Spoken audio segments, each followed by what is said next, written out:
You inherited a world that had already been shaped before you arrived in it.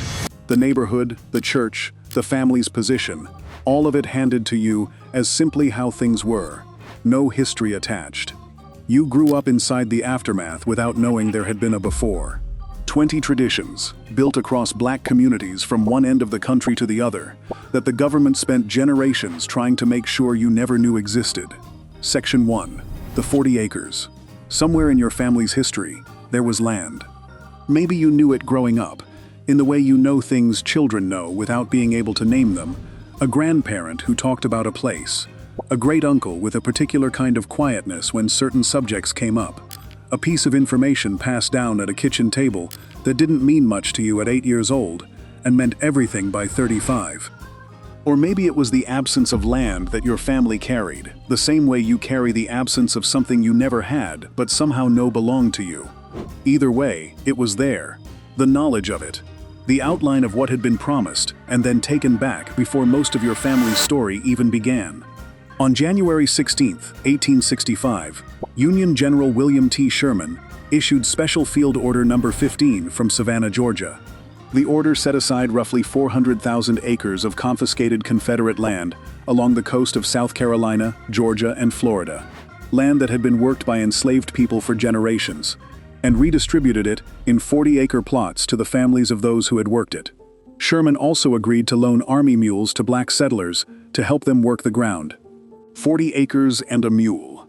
The phrase became the most famous broken promise in American history, and it is famous precisely because the promise was made formally, in writing, by a general officer of the United States military, and then canceled by the federal government before most of the families who had been promised it ever set foot on their land. President Andrew Johnson, who took office after Lincoln's assassination in April 1865, was a former slaveholder from Tennessee who had fought to keep Tennessee out of Reconstruction as long as possible. By the fall of 1865, Johnson had issued a general amnesty to former Confederate landowners, restored their confiscated property, and ordered federal troops to physically remove the black families who had already begun farming the land under Sherman's order. The soldiers who had fought for the Union were sent to remove the people the Union had just freed, from land the Union had just promised them, and return it to the people who had enslaved them. Some families refused to leave. Federal troops removed them by force. What followed was not an accident, and not a gradual decline. It was a policy. Freed black families who received no land and no capital were forced into sharecropping arrangements on land owned by their former enslavers. Agreements structured so that debt accumulated faster than it could be paid, and land ownership remained perpetually out of reach. The federal government had the legal authority and the military presence in the South during Reconstruction to enforce a different arrangement. It chose not to.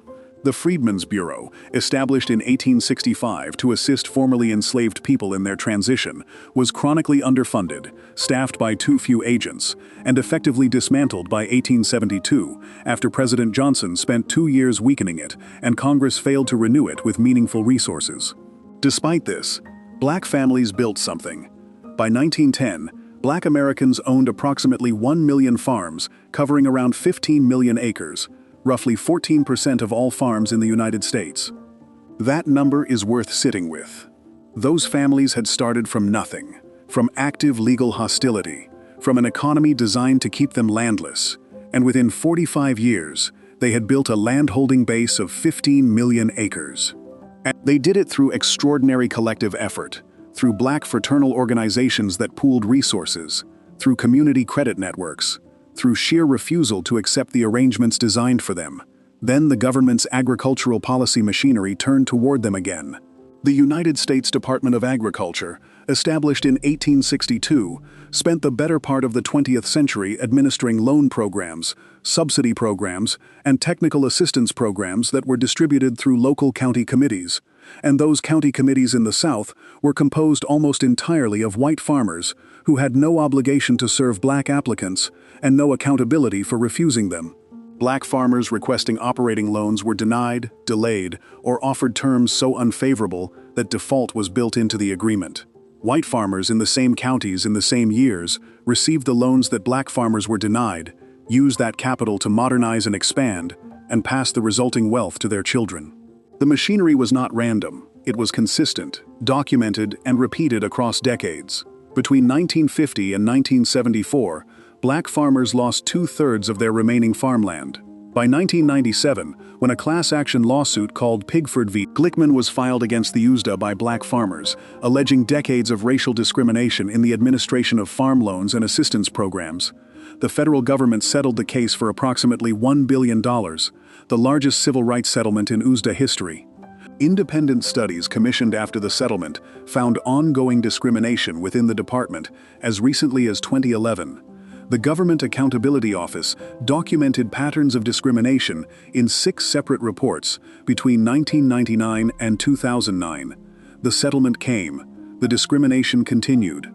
Today, of the roughly 3.4 million agricultural producers in the United States, approximately 45,000 identify as black, representing about 1.3% of the total.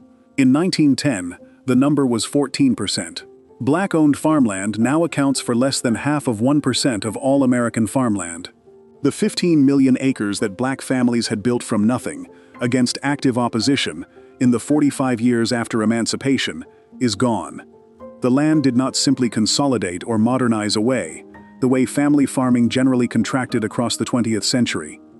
It was taken through denial of credit, through forced sales when loans came due with no refinancing available, through 100 mechanisms administered by a department that was supposed to serve all farmers and served some of them while systematically abandoning others. Your family knew this without always knowing the specifics. The knowledge lived in the quietness, in the way certain generations did not talk about certain things, in the particular weight of a conversation that stopped before it finished. The land was the first thing they came for. But it was not the last, and the next thing they targeted was the one institution your family built the moment they had any freedom at all, the place that held everything else together, the place where nobody could follow them inside. Section 2. The schools before the war ended. They were already building them. That is the part that gets left out of the official account, the part that makes the scale of what happened afterward even harder to absorb. Before emancipation was formally declared, before the Freedmen's Bureau existed, before any federal machinery had been organized to assist formerly enslaved people, black communities in the South were already opening schools. In the contraband camps where Union soldiers housed the people who had escaped to their lines, black men and women who could read were teaching the ones who could not, in whatever structure was available, under whatever conditions existed, because the demand for education was immediate and overwhelming, and had been building for generations behind a wall of law that made teaching an enslaved person to read a criminal offense in most southern states. Virginia alone had made it illegal to assemble black people for the purpose of education as early as 1819. Georgia, North Carolina, South Carolina, Alabama, and Louisiana had their own versions of the same prohibition. The legal architecture suppressing black literacy was not informal prejudice. It was statute, enforced by fines and imprisonment, and, in practice, by violence. The people who had lived under those statutes for generations understood precisely what literacy meant and what its absence had cost them, which is why the moment those statutes lost their force, the response was not gradual. It was immediate. By 1865 and 1866, the Freedmen's Bureau was working alongside Northern missionary societies, including the American Missionary Association, to place teachers in freedmen's schools across the South. The Bureau provided buildings where it could, transportation for teachers, and a basic framework of oversight.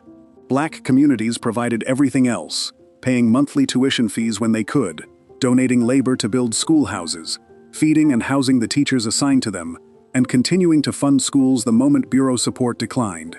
In Georgia, black Southerners who made up nearly half the state's population were simultaneously funding their own schools and paying school taxes for a public school system that excluded them entirely. They paid for 2 school systems and had access to one, the one they had built themselves. Then the opposition came.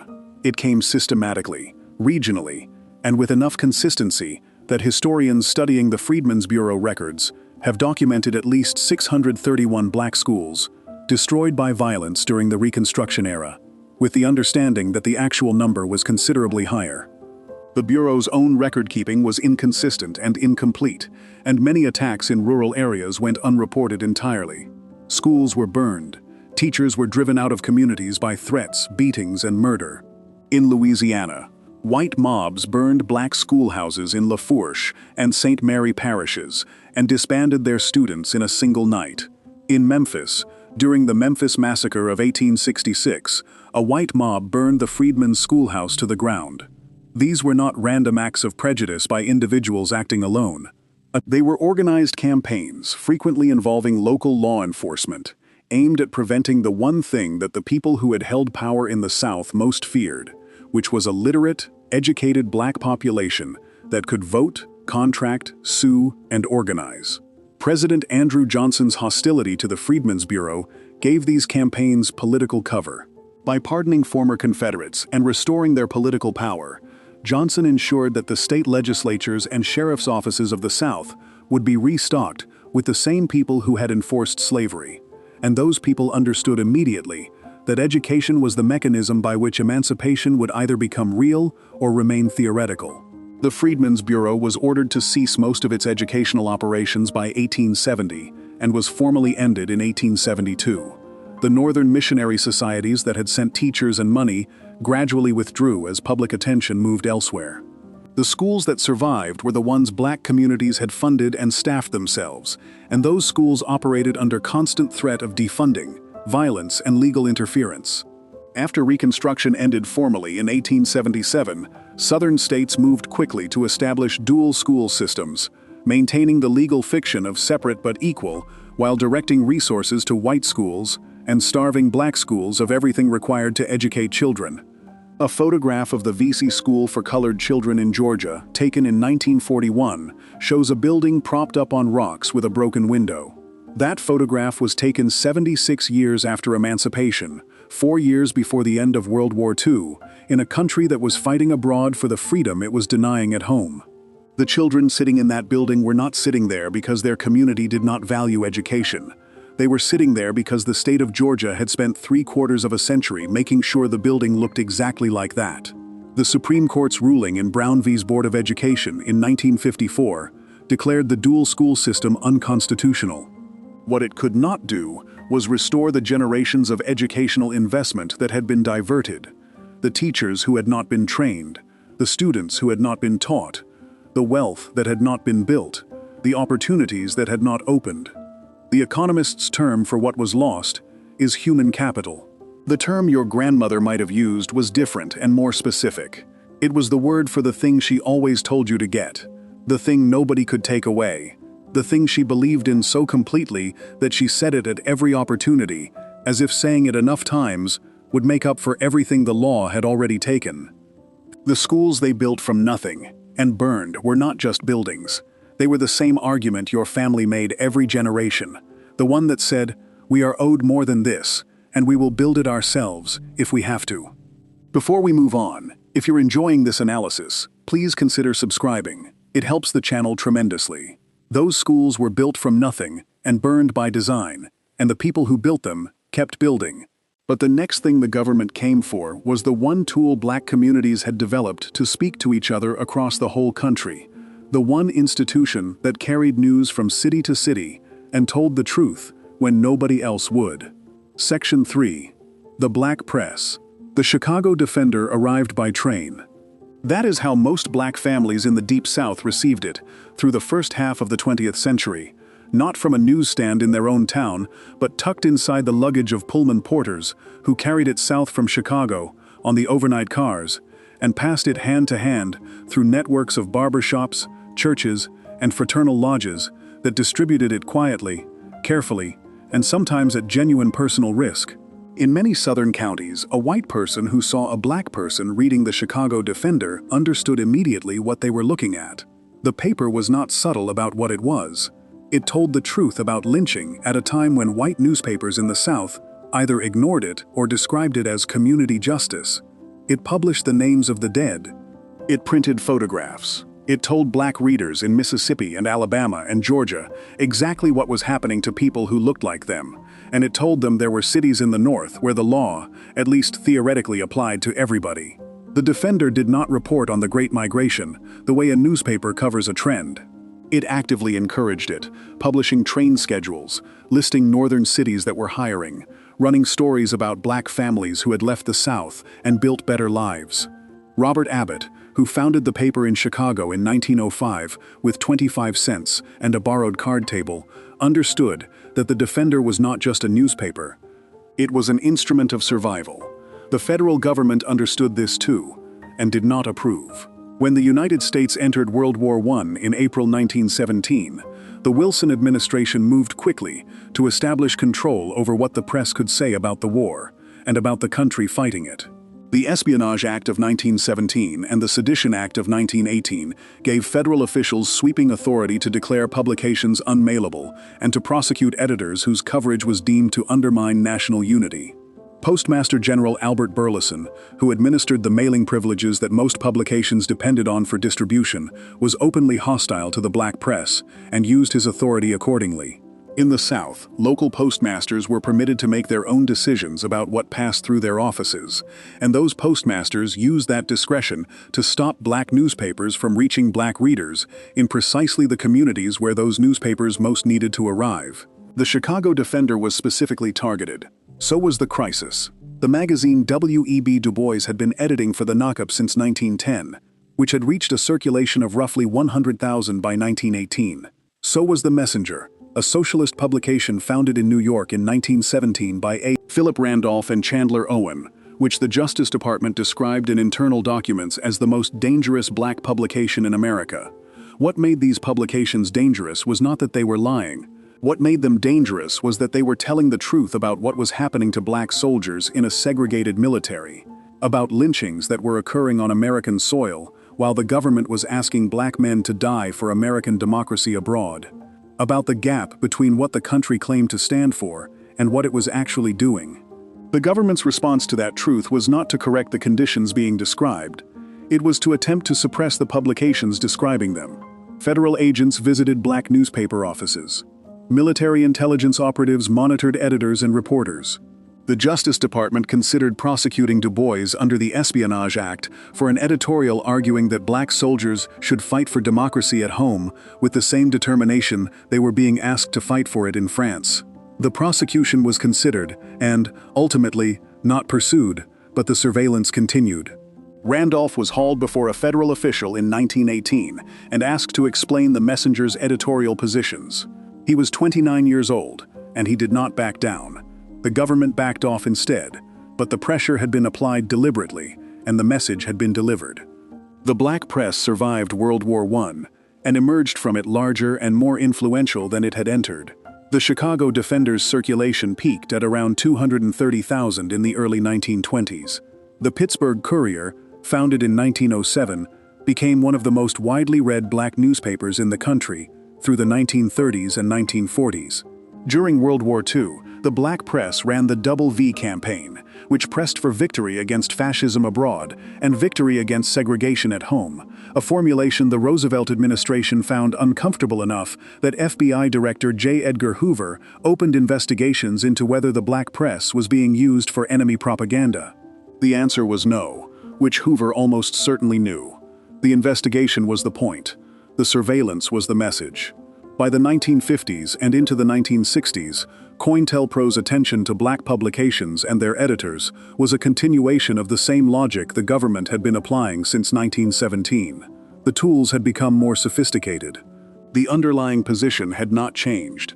A black press that told black communities the truth about what was being done to them was understood as a threat by the people doing it, and that understanding produced a consistent response across administrations, parties, and decades. What the government could not do was stop the reading. The papers passed from hand to hand in barbershops and beauty parlors and church halls. They were read aloud to people who could not read themselves. They were carried on trains by men who understood they were doing something larger than delivering mail. The Chicago Defender, founded with 25 cents, is still publishing today. The Pittsburgh Courier's archives are still available. The Crisis is still in print. Robert Abbott printed the truth on borrowed time at a card table and built something the federal government spent decades trying to contain. The government had more resources. He had more readers. The black press carried the news that nobody else would print, and every attempt to silence it only confirmed what it was saying. But the next thing on this list was not a publication or a school or a piece of land. It was an entire city within a city, the most prosperous black community in the country, and what was done to it took less than 16 hours. Section 4. Black Wall Street. The neighborhood was called Greenwood, and by 1921, it contained 35 square blocks of black-owned businesses, homes, schools, churches, law offices, dental offices, hotels, and theaters in the northeast corner of Tulsa, Oklahoma. A black newspaper called the Tulsa Star operated there. A black hospital operated there. 2 black movie theaters operated there, the Dreamland and the Stratford, the latter owned by J.B. Stratford, a lawyer and businessman who had built a 54-room hotel that was the largest black-owned hotel in the United States at the time. The community had its own internal economy, a dollar circulating through black-owned hands multiple times before it left the neighborhood, which was the same self-sufficient economic logic that had been building black wealth in pockets across the country since Reconstruction.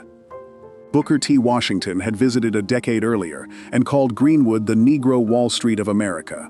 The name shortened over time to Black Wall Street, and it was accurate in the way that names are accurate when they describe something real rather than something aspirational. On the night of May 31, 1921, a white mob gathered outside the Tulsa courthouse, where a young black man named Dick Rowland was being held, after a white elevator operator accused him of assault, an accusation the evidence did not support, and that a grand jury would later decline to pursue. Black men from Greenwood came to the courthouse armed, having heard that a lynching was being organized. Shots were fired. By early morning on June 1st, the mob had grown to somewhere between 2,000 and 10,000 people, and they moved into Greenwood. They looted first, then burned. The Tulsa Police Department did not intervene to stop them. The Oklahoma National Guard arrived, and according to the Justice Department's own investigation, released in January 2025, participated in the violence, helping to disarm black residents, detaining black Tulsans in makeshift internment camps, and in some documented cases, participating directly in the looting and arson. Private aircraft flew over Greenwood during the attack, and witness accounts describing people firing from those planes have been documented, though the precise role of the aircraft remains a subject of historical investigation. By the time the violence stopped on June 1, more than 35 square blocks of Greenwood had been destroyed. At least 1,200 black-owned homes had been burned to the ground. Estimates of the dead range from under 100 to over 300, with the higher estimates more consistent with what physical evidence and testimony have suggested over time. No white person was ever prosecuted for a single death. What happened to Greenwood after the massacre is a second crime that sits alongside the first. Tulsa city officials initially promised to help survivors rebuild. What they did instead was impose new fire codes specifically on the Greenwood district that made reconstruction prohibitively expensive, and they proposed rezoning the destroyed area for industrial use, which would have permanently prevented black residents from rebuilding homes there at all. The rezoning was blocked by Greenwood residents who organized and fought back legally, but the city's intent had been clear. The Greenwood Cultural Center's historical record shows that Greenwood received no restitution or rebuilding money from the local, state, or federal government. Insurance companies denied more than 95% of the over 1,400 lawsuits filed by Greenwood property owners, citing riot clauses in their policies that excluded coverage for civil unrest. The people who had built 35 blocks of wealth over decades were left with the ash and the legal bill. A Tulsa newspaper editorial, written in the days after the massacre, declared that the old black section of the city must never be allowed in Tulsa again. That was the stated goal, in print, without apology. The mechanisms used to pursue it were zoning laws, fire codes, insurance denials, and government inaction, the quieter machinery that accomplishes what a mob starts. Greenwood did partially rebuild, because the people who had built it once simply built it again, and that rebuilding is its own extraordinary story. But the community that rose from the ash was never as large, never as wealthy, and never as economically self-sufficient as the one that had been destroyed in 16 hours. The wealth that had accumulated over a generation was gone, and the compounding that would have followed it across the next 100 years went with it. For decades after 1921, the massacre was not taught in Oklahoma schools. It was not included in most American history textbooks. The survivors, who numbered in the thousands, were not asked to testify before any official body until 2001, when an Oklahoma State Commission published a report on the massacre after years of investigation. The 3 last known living survivors testified before the United States House of Representatives in May 2021, 100 years after the event. The oldest was 107 years old. She had been 7 when she fled the fire. The Justice Department's first formal review of the massacre, released in January 2025, concluded that local law enforcement, the National Guard, and city officials bore direct responsibility for the attack and its aftermath, and then noted that no criminal prosecution was possible because every living perpetrator would now be over 115 years old. What they built in Greenwood was not a miracle. It was what Black communities built everywhere, when left alone long enough to build it. The miracle is that it happened in a country that had been organized, since the moment of emancipation, to prevent exactly that. And the thing that destroyed it was not the invisible hand of the market or the slow drift of history. It was a mob, and police officers, and National Guard soldiers, and city officials who changed the zoning laws, and insurance companies that denied the claims, and a government that looked at all of it and decided nobody needed to answer for any of it. Before we move on, if you're enjoying this analysis, please consider subscribing. It helps the channel tremendously. Greenwood was built, burned, and buried in the history books for 50 years. But the assault on Black wealth was never limited to a single city or a single night. The next tradition on this list was dismantled not in 16 hours but over 16 years, through a piece of legislation that was called the greatest gift to veterans in American history, and delivered that gift to almost everyone except the people who needed it most. Section 5, the GI Bill. Your grandfather may have served. If he did, he came home to a country that had spent the war telling itself it was fighting for democracy. And he stepped off a bus or a train in a uniform that meant nothing at the bus station, and nothing at the bank, and nothing at the university admissions office. And he built what he could from what he was allowed to have, which was considerably less than what the man who had served beside him was allowed to have. And the difference between those two outcomes is still visible today in the gap between what your family has and what it might have had. That gap has a specific cause. It has a name and a date, and a piece of legislation attached to it. And the legislation was called the Servicemen's Readjustment Act of 1944. And almost nobody who praises it mentions what it did to the generation of Black men who had just fought a war in its name. The GI Bill, signed by President Franklin Roosevelt on June 22, 1944, was, in the words of historian Matthew Delmont of Dartmouth College, a pathway to the middle class, an acknowledgement of the tremendous sacrifices veterans had made, and a provision of access to education, health care, and mortgages that transformed the American economy. For white veterans, that description is accurate. The bill offered tuition and living expenses for college or vocational training, low-interest guaranteed home loans, unemployment insurance, and job placement assistance. Millions of white veterans used those benefits to buy homes in newly built suburbs, earn college degrees, and enter the skilled professions, and then pass the wealth those opportunities generated to their children, and their children passed it to theirs. And that compounding is why the descendants of white veterans hold, on average, according to research from Brandeis University's Institute for Economic and Racial Equity, 32 times the wealth of the descendants of Black veterans who served in the same war. The bill was written to appear race-neutral. That appearance was the mechanism, not an accident. By delegating the administration of GI Bill benefits to state and local offices, rather than to the Federal Veterans Administration directly, the legislation ensured that in the 18 states with formal segregation laws, and in many states beyond them, the people controlling access to benefits were the same people who had been controlling access to everything else, which is to say, white officials with no obligation to serve Black applicants, and no federal accountability for refusing them. In Mississippi in 1947, only 2 of the more than 3,200 VA guaranteed home loans issued across 13 cities went to Black borrowers. 2. In a state where Black veterans had served and bled in the same numbers as white veterans, 2 home loans were guaranteed by the same federal program that was financing the suburban expansion of the white middle class across the rest of the country. The education benefits failed Black veterans through a different mechanism, but toward the same outcome.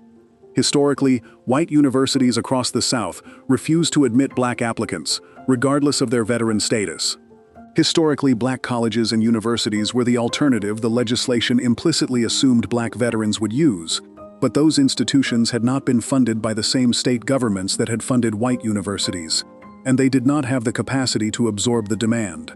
Tens of thousands of black veterans who applied to HBCUs in 1945 and 1946 were turned away not because they were unqualified, but because the buildings did not exist, the faculty had not been hired, and the dormitories were not there. Journalist and historian Edward Humes documented that tens of thousands of black veterans were turned away from historically black colleges because of limited capacity. Capacity that was limited because the states that operated those schools had spent decades underfunding them by design. For the unemployment insurance provisions, the failure was administrative and deliberate. Benefits could be terminated if any available work existed, even work paying below subsistence wages. Southern postmasters were accused in documented cases of refusing to deliver the forms black veterans needed to apply for unemployment compensation. The machinery of denial was distributed across 100 small points of contact, each one deniable in isolation, collectively forming a system so complete that a black veteran returning from the Pacific Theater in 1945 could find himself unable to access a single benefit from the bill that had promised him everything his white counterpart received. The home loan provision failed black veterans for the same reason black homeownership failed everyone in this era. Even when the VA co-signed a loan, the lending institution made the final decision, and lending institutions working from Holdick redlining maps that had been drawn in the 1930s to designate black neighborhoods as high-risk investments refused mortgages to black applicants regardless of their veteran status, their income, or their creditworthiness. The new suburbs being built to house the returning generation, places like Levittown in New York and its counterparts across the country, came with deed covenants that explicitly prohibited sale to black families. The infrastructure of exclusion was so thorough that it did not require active malice at every point. It required only that the existing system be left in place, which it was. What the GI Bill produced was the most dramatic expansion of white middle-class wealth in American history, financed by federal money drawn from taxes paid by everyone, including the black veterans it excluded. The bill created suburbs, filled universities, trained professionals, and built an economic foundation that the descendants of its beneficiaries still stand on. The men who were excluded watched that happen and built what they could with what remained, the same way every generation before them had built what they could with what remained, and the distance between the two outcomes was not a reflection of effort, or of discipline, or of any quality the excluded men lacked. It was the distance between what the government gave and what it withheld, measured in 32 to 1. That gap between what was given and what was withheld did not close when the GI Bill's exclusions were finally acknowledged. The next tradition on this list was the mechanism that kept the gap in place long after the law had technically changed, a system of maps drawn in government offices that told every bank in the country exactly whose neighborhood was worth investing in and whose was not. Section 6. Redlining. The maps were color-coded. Green meant best, blue meant still desirable, yellow meant definitely declining, and red meant hazardous. The Homeowners Loan Corporation, a federal agency created in 1933 under President Franklin Roosevelt's New Deal to stabilize the collapsing housing market, sent appraisers into nearly every American city with a population over 40,000 and instructed them to evaluate neighborhoods for mortgage lending risk. The appraisers used income levels, housing stock, employment stability, and one additional factor that the Holcoke built directly into its evaluation criteria as a matter of official federal policy: the race of the people living there. Any neighborhood with a significant black population was shaded red on the map, regardless of its housing quality, its employment base, or the creditworthiness of the people who lived in it. The color was not a description of the neighborhood's actual financial risk. It was a description of who lived there, and those two things were treated as identical by the federal government drawing the maps. The maps themselves were not the end of the process. They were the beginning of it. The Federal Housing Administration, created in 1934 to ensure home mortgages and make home ownership broadly accessible, adopted the Holk's racial evaluation framework and used it to determine which loans it would insure. Without FHA insurance, banks would not make mortgages, because the insurance was what guaranteed the bank against default. Without a mortgage, a family could not buy a home and begin accumulating the equity that would grow over decades into the primary source of wealth for most American families. The FHA insured loans for green and blue neighborhoods. It refused to insure loans for red ones. Between 1934 and 1962, according to figures compiled by housing scholar Richard Rothstein in his 2017 book on the government's role in creating residential segregation, only 2% of the roughly $120 billion in new housing subsidized by the federal government went to non-white families. 2% of $120 billion in the years when homeownership was producing the greatest peacetime expansion of American wealth in history. The FHA went further than simply refusing to insure loans in black neighborhoods. It actively encouraged, and in some cases required the use of racially restrictive covenants. In new developments it was financing legal agreements written into property deeds that prohibited sale to black buyers. Developers building entire new suburbs on the edges of American cities in the 1940s and 1950s received FHA financing contingent on including those covenants, meaning that the federal agency nominally tasked with expanding homeownership was simultaneously building an entire geography of neighborhoods that black families were legally prohibited from entering. The suburbs that absorbed the white middle class in the post-war years were not simply places where black families could not afford to buy. They were places where the federal government had made it a condition of financing that black families could not buy regardless of what they could afford. Inside the redlined neighborhoods themselves, the consequences of the maps compounded over time in ways that reached into every dimension of daily life. Property values in redlined areas grew at a fraction of the rate of comparable properties in green-coded neighborhoods, because investors would not invest there, banks would not lend there, and the federal government had officially certified the neighborhood as a poor risk. Lower property values meant lower property tax revenues, which meant less funding for schools, roads, and public services, which confirmed the original designation of decline and made improvement harder to finance through any private or public mechanism.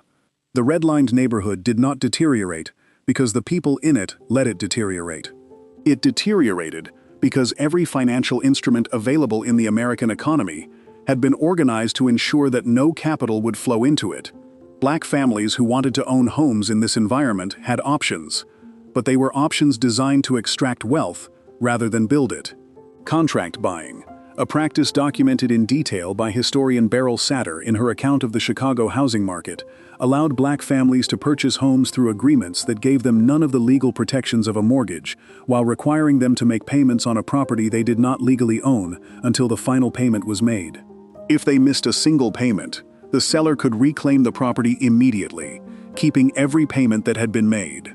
Contract buyers in Chicago in the 1950s and 1960s were paying prices inflated by as much as 84% above the market value white buyers were paying for equivalent properties in comparable neighborhoods, according to research published by economists at Duke University and the University of Chicago in 2021.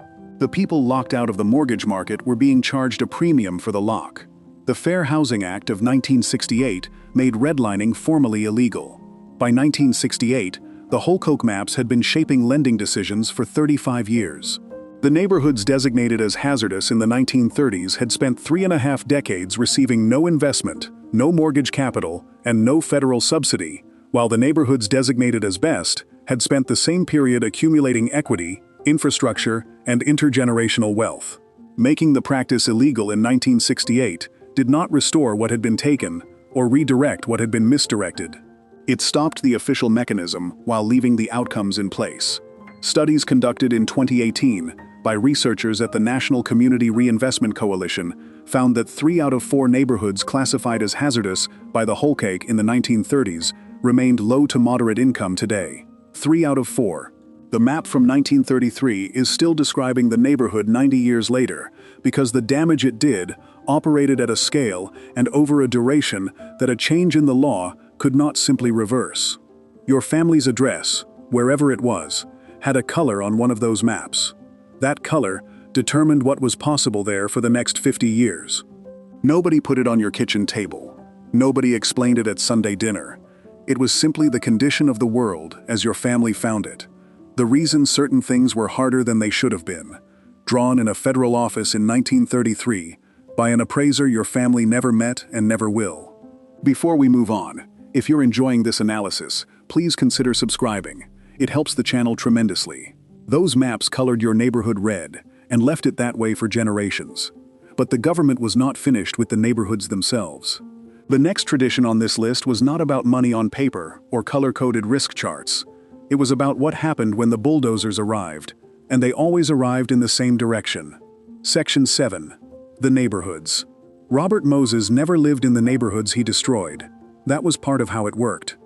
The man who served as New York City's Parks Commissioner and Construction Coordinator from the 1930s through the 1960s, who built more public infrastructure in a single American city than almost any individual in the country's history, made his decisions about where highways would go and which neighborhoods would be cleared from offices and planning rooms, and the windows of cars moving through districts he had already decided were expendable. The Cross Bronx Expressway, completed in 1963, displaced an estimated 60,000 residents from stable working-class neighborhoods in the South Bronx, a significant portion of them Black and Puerto Rican families who had built communities there over decades. The highway needed to go somewhere. It went there. It went there because the people it displaced did not have the political relationships or the legal resources to route it somewhere else, and because the federal money funding it came with no requirement that the communities it destroyed be made whole. Moses was not singular. He was representative of a national policy operating simultaneously in dozens of American cities, funded by the Housing Acts of 1949 and 1954, and by the Federal Aid Highway Act of 1956, which authorized the construction of 41,000 miles of interstate highways and provided federal financing for the urban segments of that system. The federal money came to cities. The cities decided where the highways and the urban renewal projects would go, and across the country, with a consistency that was not coincidental, they went through Black neighborhoods. Not sometimes, not disproportionately. Through Black neighborhoods again and again, in city after city, in a pattern so uniform that James Baldwin, who watched it happen in San Francisco in 1963 when the Western Addition neighborhood was being seized and razed, gave the process a name that has not been improved upon in the 60 years since. Baldwin called it Negro removal. He meant it precisely. The numbers are precise enough to carry the argument without embellishment. In the first 20 years of the federal interstate highway system, highway construction displaced over 1 million low-income people of color. 1 million people moved from their homes by a program funded by the federal government, which had also funded the redlining that trapped them in those neighborhoods in the first place, completing a circuit of dispossession so thorough it is almost elegant. The Federal Highway Administration's own 1944 planning report had noted that highway routing through blighted areas would facilitate the transition of those areas to new uses, which was the bureaucratic formulation for what Baldwin said plainly. The planners knew what they were doing. In Miami, a federal highway planner explicitly urged state officials to use Interstate 95 to remove what he described in written documents as slum-type buildings housing Negroes. The quote is in the historical record. The highway was built where he suggested. In Detroit, the Black Bottom neighborhood, a thriving community on the city's east side that had housed Black families since the Great Migration, was demolished beginning in the early 1950s to make way for a highway and what would become Lafayette Park. At its peak, Black Bottom contained Black-owned businesses, churches, jazz clubs, and social organizations that had built the infrastructure of Black civic life in Detroit. The displacement scattered that community across a city that was simultaneously practicing the redlining that made it nearly impossible for displaced families to buy homes in the neighborhoods they were pushed toward. Cincinnati's Kenyon Bar Urban Renewal Project demolished the city's West End neighborhood, displacing at least 4,953 families, more than 97% of them Black, to make way for a light industrial district and an expressway. The pattern held in Atlanta, where the construction of the stadium that would house the Braves required the destruction of large portions of the Washington-Rawson neighborhood. It held in Birmingham and in Baltimore and in New Orleans and in Louisville, and in nearly every American city large enough to receive federal urban renewal and highway funds, which is to say, nearly every American city. What was destroyed was not merely housing. That framing understates the loss in a way that serves the people who caused it. What was destroyed were the specific concentrations of Black economic and social life that had formed precisely because redlining and segregation had forced Black families, Black businesses, black doctors and lawyers and musicians and merchants into shared geography. The segregation that constrained black communities also created them, producing densities of black institutional life in certain neighborhoods that would not have existed if black families had been permitted to live wherever they chose. Black Wall Street in Tulsa was the most dramatic example, but it was not the only one. Sweet Auburn in Atlanta, Bronzeville in Chicago, Sugar Hill in Harlem, Hayti in Durham, North Carolina, all of them were versions of the same forced concentration that became genuine community, and all of them were damaged or destroyed by urban renewal programs that arrived with federal money and left with the community's accumulated social capital packed into boxes and scattered to wherever displaced families could find housing that would accept them. The community that disperses does not reassemble. The church that loses its congregation does not reopen. The barber shop and the beauty parlor and the neighborhood grocery that served a specific set of streets do not follow those families to 4 different zip codes.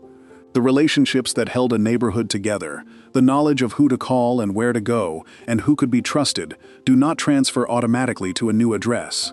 Urban renewal destroyed not just the physical structures of black communities, but the invisible infrastructure that made those structures mean something. And the federal government that funded the destruction had no mechanism for restoring what it had taken, and no interest in building one. Those neighborhoods were cleared by federal money and federal policy. The community inside them scattered before anyone could stop it. But the government was not finished. The next tradition on this list was the one black communities had built specifically for the moments when everything else failed. The network of mutual support that had been operating quietly since before the country was a country at all. Section 8. Black Mutual Aid Societies. Richard Allen was 32 years old in 1787 when he and Absalom Jones founded the Free African Society in Philadelphia.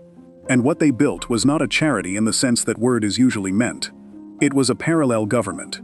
A dues-collecting, record-keeping, rule-enforcing body that provided emergency financial assistance to its members, cared for widows and orphans, nursed the sick, guaranteed dignified burials, and enforced a code of conduct that held the community to standards of mutual accountability the city of Philadelphia had no interest in providing. The Free African Society predated the United States Constitution by 2 years.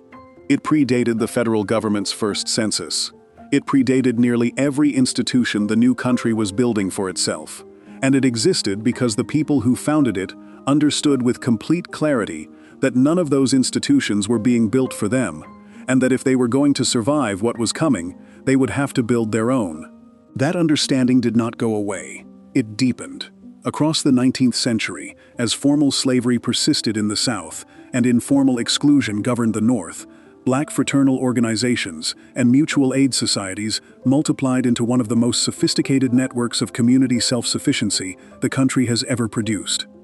The Independent Order of St. Luke, founded in 1867 by a formerly enslaved woman named Mary Prout, provided sick benefits and death benefits to its members, and eventually, under the extraordinary leadership of Maggie L. Walker, opened the St. Luke Penny Savings Bank in Richmond, Virginia in 1903, making Walker the first woman of any race to charter and serve as president of a bank in the United States. The Grand United Order of Oddfellows established its own insurance mechanisms.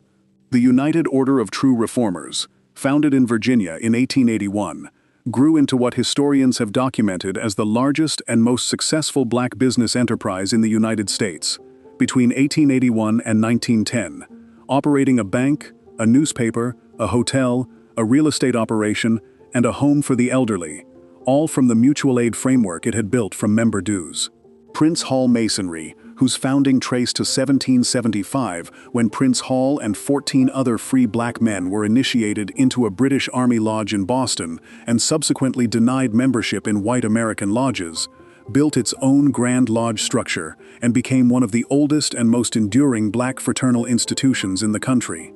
What these organizations provided was everything, not metaphorically, literally everything the mainstream economy and the government denied. Healthcare, because black patients were turned away from white hospitals or confined to segregated wards where care was inferior, and death rates reflected the difference. Insurance, because white-owned insurance companies either refuse to cover black policyholders or charge them higher premiums for less coverage, citing actuarial tables that embedded the consequences of discrimination, as if those consequences were natural characteristics of the population, rather than the product of the discrimination itself. Banking, because white-owned banks practiced the same exclusion that white-owned insurance companies practiced. And a community that cannot bank cannot save. And a community that cannot save cannot build wealth across generations. The Mutual Aid Society filled every gap the formal economy left, and it filled those gaps not through charity, but through collective self-insurance. The same actuarial logic the formal economy used, applied to a community the formal economy refused to serve. The Black Fraternal Hospital movement was one of the clearest expressions of what this network could build when it organized around a specific need. By 1931, 9 black fraternal hospitals had opened across the South, built and funded by fraternal organizations whose members understood that their lives depended on having somewhere to go when they were sick. The Taborian Hospital, which opened in Mound Bayou, Mississippi in 1941, was funded by the International Order of 12 Knights and Daughters of Tabor, a fraternal organization founded by Moses Dixon in 1846. Mound Bayou itself was an all-black town, incorporated in 1887 by former enslaved people who had decided to build a community entirely outside the economy of racial subjugation. The Taborian Hospital served black patients across a region where the alternative was either no care or care administered in conditions designed to remind you of your position. The government's role in undermining this infrastructure was not always direct. Sometimes the mechanism was simple exclusion from public programs, a form of destruction by omission rather than intervention. The Social Security Act of 1935, the centerpiece of Roosevelt's New Deal social safety net, was written to exclude agricultural workers and domestic servants from its coverage provisions. These exclusions were not accidental. They were demanded by Southern Democratic congressmen who understood that including agricultural and domestic workers would effectively extend federal benefits to the majority of black workers in the South, which they were not willing to permit. Approximately 65% of black workers in the 1930s worked in agriculture or domestic service. The New Deal drew a circle around the welfare state, and drew it deliberately to exclude most of the people the mutual aid societies had been serving, while simultaneously creating a competing framework of government-provided services that gradually drew members away from the mutual aid societies by offering an alternative that, for white Americans, worked better. The Mutual Aid Society had been built for a world in which the government provided nothing. When the government began providing something, even something that excluded black Americans from its full benefits, the logic of the Mutual Aid Society became harder to sustain, because the people who might have joined it now had a partial alternative that required no dues and no collective commitment. The New Deal did not destroy black mutual aid directly. It changed the conditions under which mutual aid had to operate. In the same way a river changes when a dam is built upstream. The water is still there. It moves differently.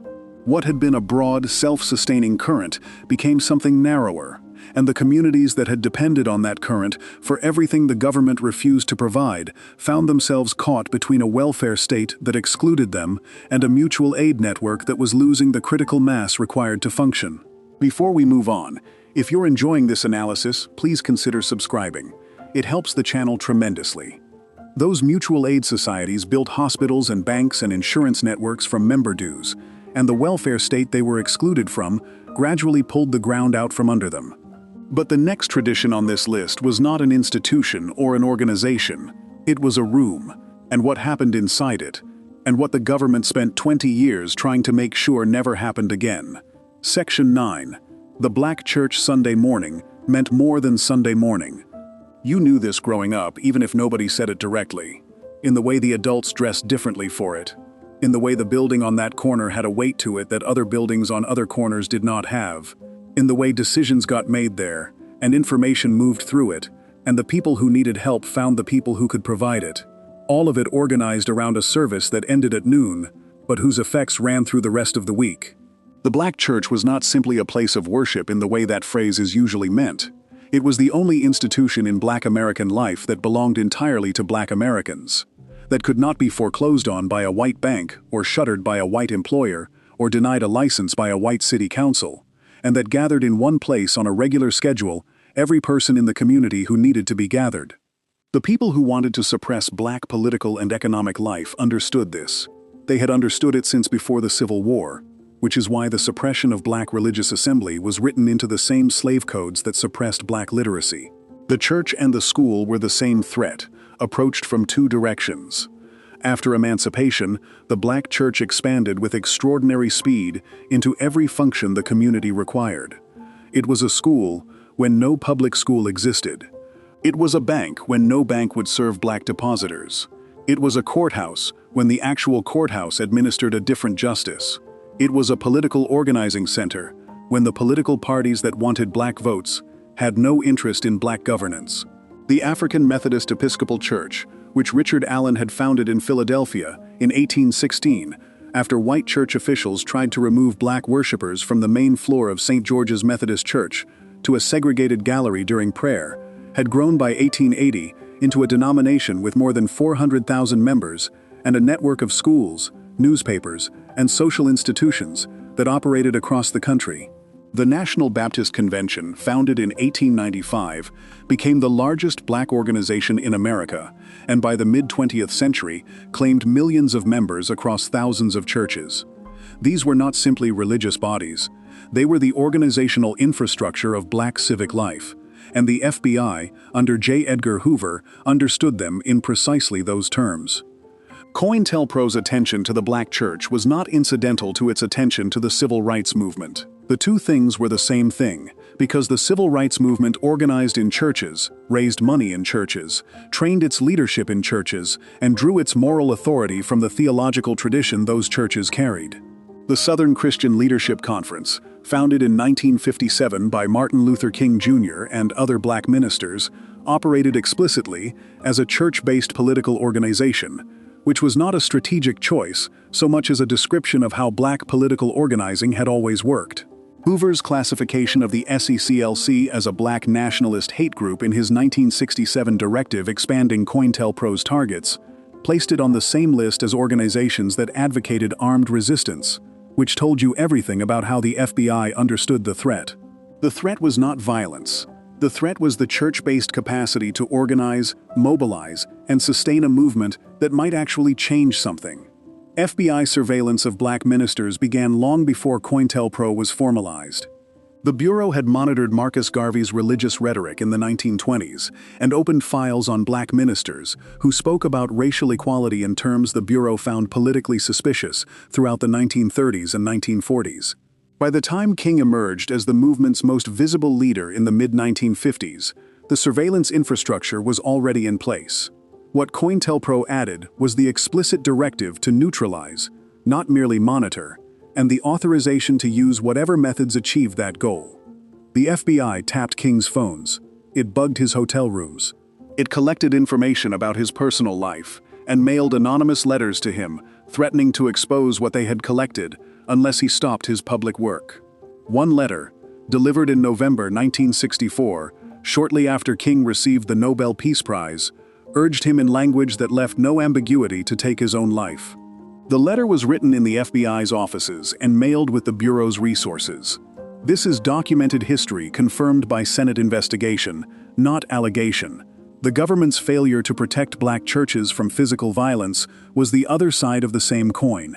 Between 1955 and 1963, white supremacists carried out at least 29 bombings in Birmingham, Alabama, targeting black churches, black-owned businesses, and the homes of black leaders with enough regularity that the city acquired the nickname Bombingham.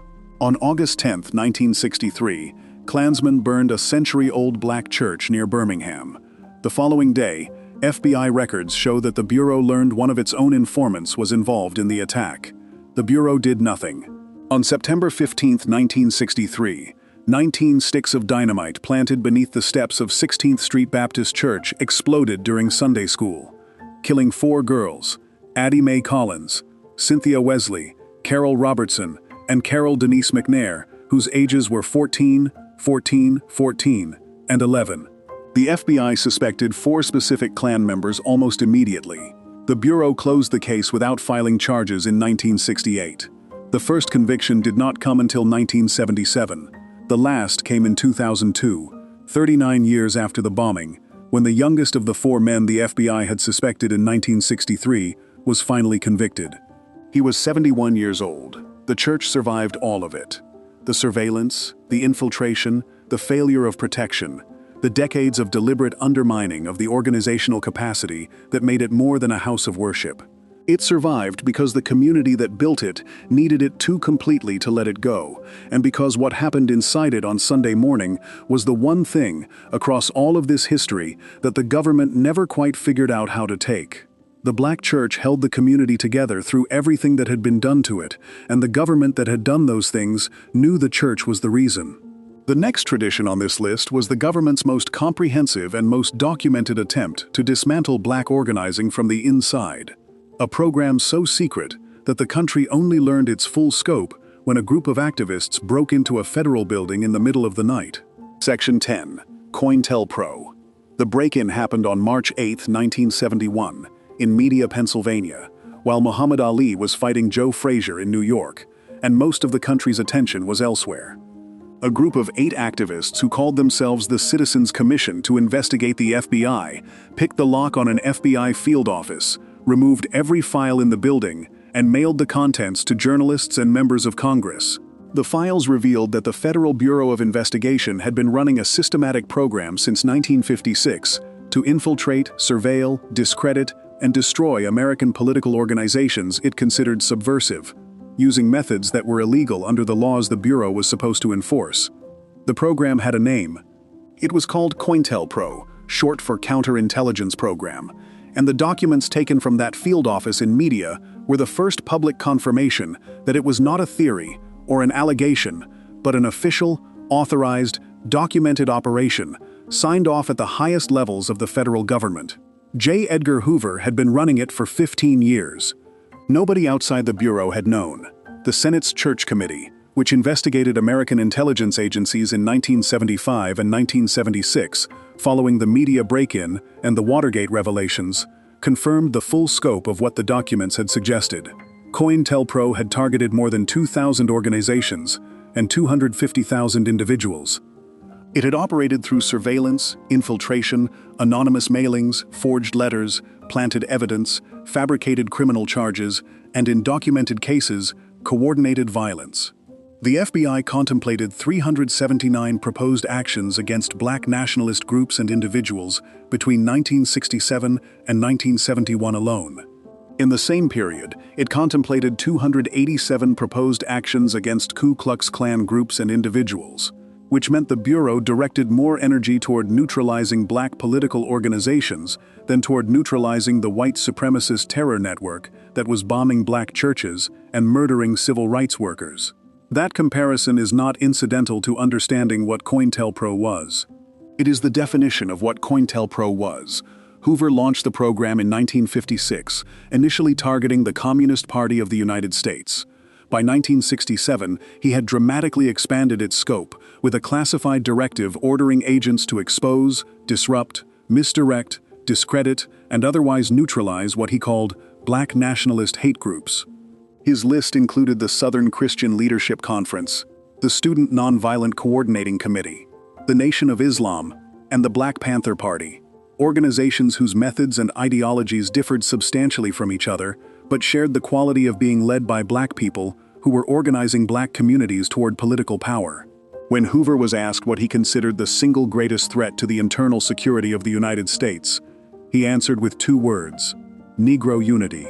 The program was built to prevent that outcome by whatever means were available. The methods were specific and documented. The FBI sent anonymous letters to the wives of Black leaders containing fabricated accusations of infidelity, designed to damage marriages and create personal crises that would distract from political work. It sent forged letters purporting to be from one Black organization to another, designed to create suspicion and provoke conflict between groups that might otherwise have worked together.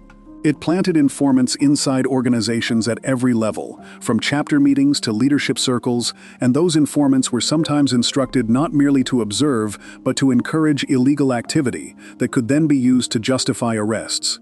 It sent anonymous letters to employers, landlords, and community members designed to damage the reputations and economic stability of targeted individuals.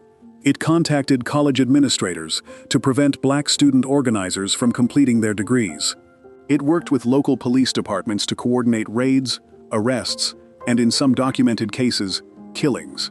Fred Hampton was 21 years old when Chicago police officers and FBI agents raided his apartment at 4:45 in the morning on December 4, 1969.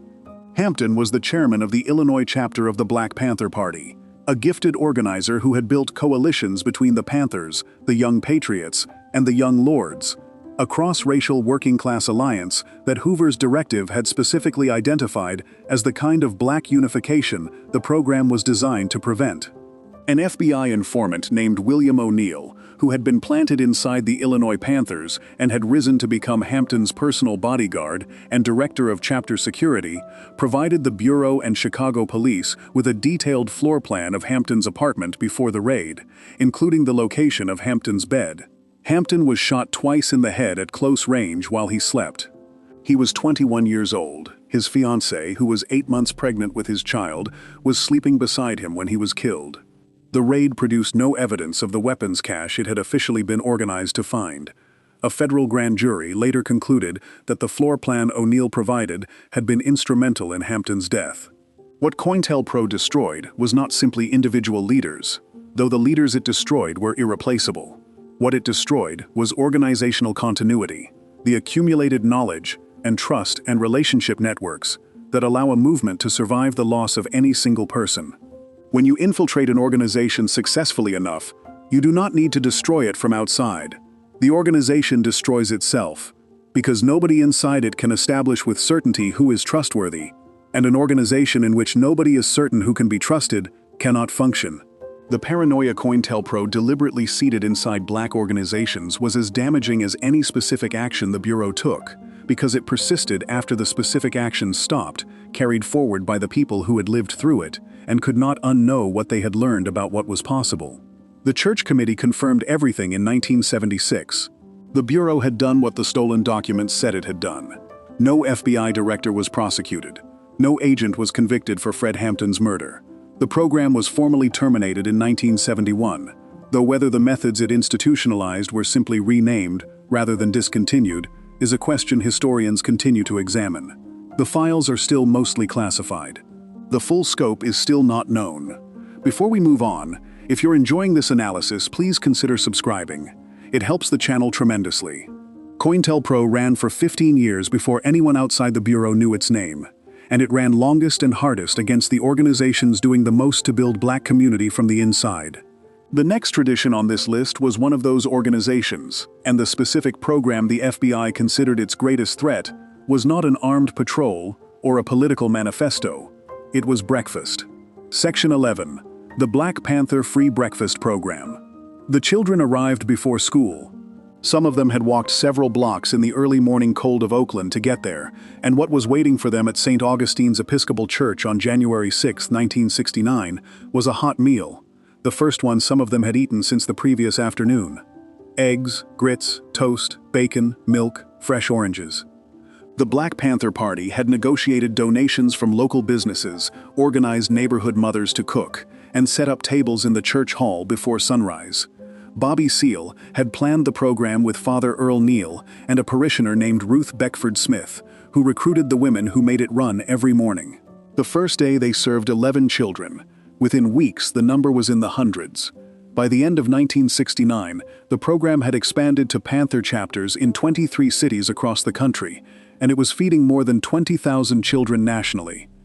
By 1971, at least 36 cities had a chapter running breakfast before school, every weekday, funded by donations the party solicited from local grocers and businesses, and sometimes obtained through community pressure when the initial request was declined.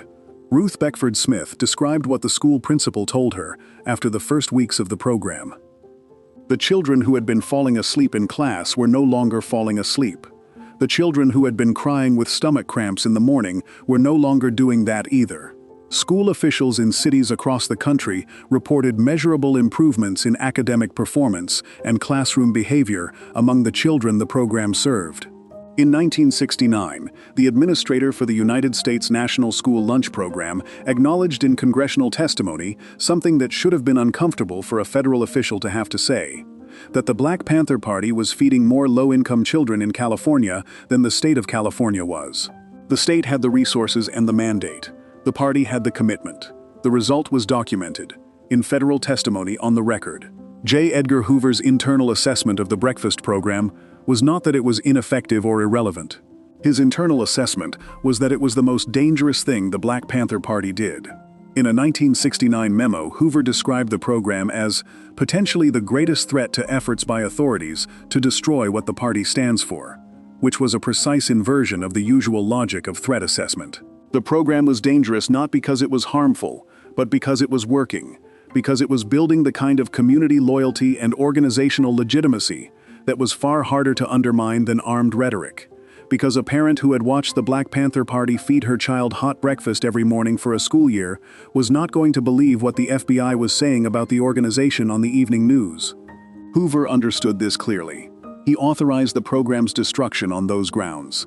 The FBI's campaign against the free breakfast program was documented in the Bureau's own files, and later confirmed by congressional investigation. Agents visited stores that had been donating food to the program and warned them, through intimidation and insinuation, to stop their donations. When direct pressure did not work, the Bureau sent forged letters under false names to businesses, claiming to represent community members opposed to the Panthers, designed to make the merchants believe that supporting the program carried social costs they had not anticipated. In San Francisco, FBI agents spread the rumor that food being served to children at the breakfast sites had been contaminated and was making children sick. Federal agents went door to door in Richmond, Virginia, warning parents directly against allowing their children to attend. None of these claims were true. The food was not contaminated. The program was not making children sick. The FBI was lying to parents about the safety of their children's breakfast to prevent an organization it wanted to destroy from feeding those children. Local police departments, working in coordination with the Bureau through the mechanisms COINTELPRO had established for exactly this kind of collaboration, raided breakfast sites in multiple cities. In some cases, the raids happened while children were still eating. Panther members were arrested on charges that were frequently dropped or dismissed.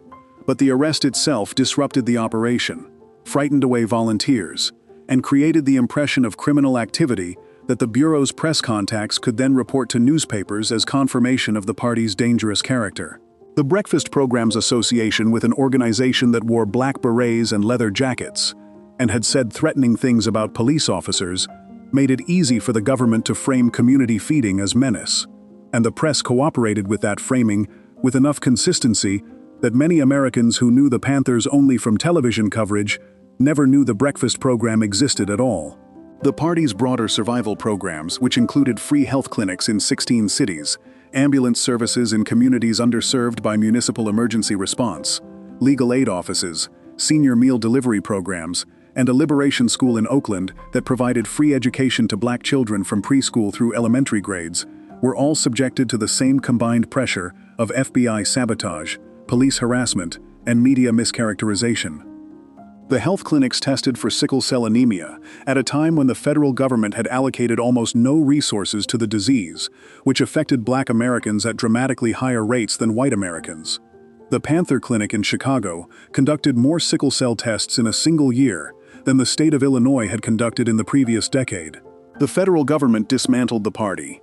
The raids, the arrests, the murders of leaders, the infiltration, the forged letters, and the manufactured internal conflicts did their accumulated work across the late 1960s and through the 1970s, and the last standing Panther chapter, in Seattle, closed in 1977.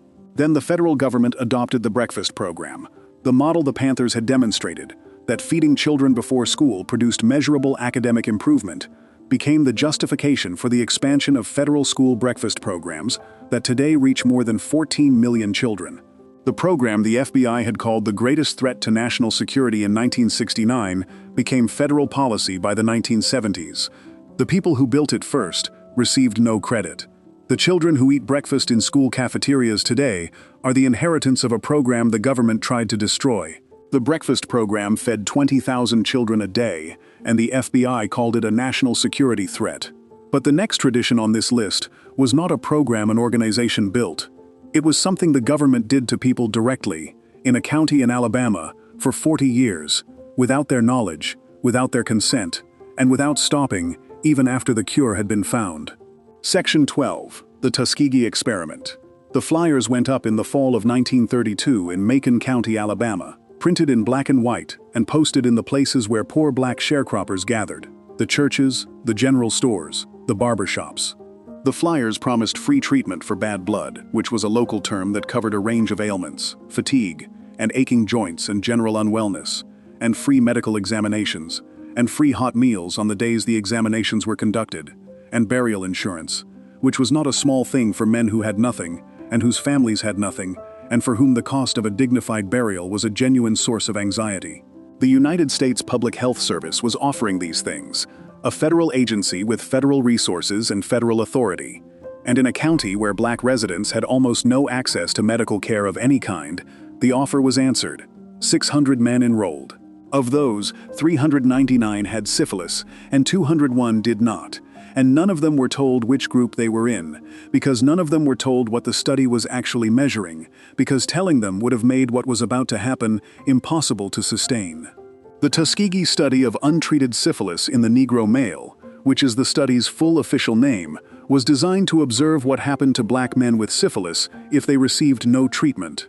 The question the Public Health Service wanted to answer was whether syphilis progressed differently in black patients than in white patients, a question built on the racist medical assumption of the era that black and white bodies were biologically distinct in ways that required separate study. The men were not told they had syphilis. They were told they had bad blood and were being treated for it. The treatment they received was iron tonic and aspirin. The actual disease progressed untreated while the federal government watched and recorded what it found. The study was originally scheduled to run 6 to 9 months. It ran for 40 years. In the mid-1940s, penicillin was established as a safe, reliable, and effective cure for syphilis. By 1947, it had become the standard of care, the treatment any American with syphilis could reasonably expect to receive from any doctor operating within the normal bounds of medical ethics. The Public Health Service knew this. The researchers running the Tuskegee study knew this. They made a decision. The 399 men with syphilis in Macon County, Alabama, would not receive penicillin. The study would continue. The men would continue to be told they were being treated for bad blood. The federal government would continue to watch what untreated syphilis did to their bodies. And when those bodies gave out, it would conduct autopsies to examine what the disease had done inside them, and the burial insurance would pay for the funerals the men had enrolled partly to secure. When the military began drafting black men during World War II, and the standard pre-induction syphilis screening identified some of the study's participants as infected, the Public Health Service contacted local draft boards and requested that those men be excluded from treatment. The draft boards complied. The study continued. Peter Buxton was a venereal disease investigator working for the Public Health Service, who first raised concerns about the study internally in 1966. More than 30 years after it began. The agency's response was to convene a review panel that concluded the study should continue. Buxton raised his concerns again in 1968. The agency reviewed the study again and again, concluded it should continue. In 1972, Buxton took his documentation to a reporter at the Associated Press named Gene Heller. Heller's story ran on July 25, 1972, and it produced the kind of public response that forces institutional action when nothing internal has been able to.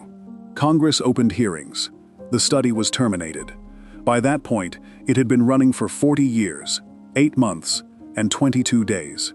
Of the original 399 men enrolled with syphilis, 28 had died directly from the disease by the time the study ended. Another 100 had died from related complications. 40 of their wives had been infected. 19 of their children had been born with congenital syphilis.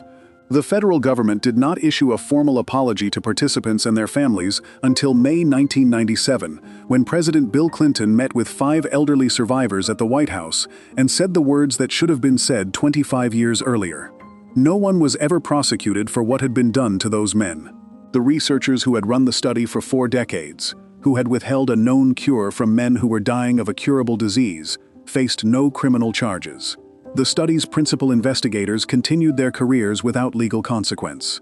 What the Tuskegee study did to the tradition of black community health went far beyond the 600 men enrolled in Macon County. It confirmed, with federal documentation, a suspicion that black communities had held for generations based on an accumulation of smaller betrayals, that the medical system did not hold black lives with the same care it held white ones, and that the government was capable of treating black bodies as experimental material rather than as the bodies of citizens deserving protection. Research published in the decades after the study's exposure found measurable reductions in the likelihood of black men seeking medical care, increases in medical mistrust that persisted across generations, and associations between proximity to counties where the study had been conducted and elevated black male mortality that lasted for years after the study ended. The appraisers who drew the redlining maps had damaged black wealth. The researchers who ran the Tuskegee study damaged something harder to measure and harder to restore: the basic confidence that the institutions holding your health in their hands were not simultaneously running an experiment on your death. That confidence, once broken, does not simply return when an apology is issued. It travels forward through families the way all knowledge travels, in what parents tell children about which institutions to trust and which to approach with caution, and that knowledge was earned at a cost that no apology has addressed, and no prosecution ever made anyone answer for. Before we move on, if you're enjoying this analysis, please consider subscribing. It helps the channel tremendously. Those 40 years in Macon County broke something that an apology in 1997 could not fully repair, and the distrust it produced traveled forward into every generation that came after. But the next tradition on this list was not a single program or a single study. It was a policy, declared from the highest office in the country, aimed specifically at black communities, and the man who designed it admitted what it was for 23 years after the fact. Section 13. The War on Drugs. Richard Nixon declared a war on drugs on June 17, 1971, standing before cameras in the White House and announcing that drug abuse was public enemy number one in the United States. The language was military. The framing was emergency. The policy that followed was a dramatic expansion of federal law enforcement authority, new mandatory minimum sentences for drug offenses, the creation of the Drug Enforcement Administration in 1973, and a coordinated effort to associate specific drugs with specific communities in the public imagination, in ways that would justify treating those communities as combat zones rather than as neighborhoods where people lived and raised children and went to church on Sunday. The stated enemy was drugs.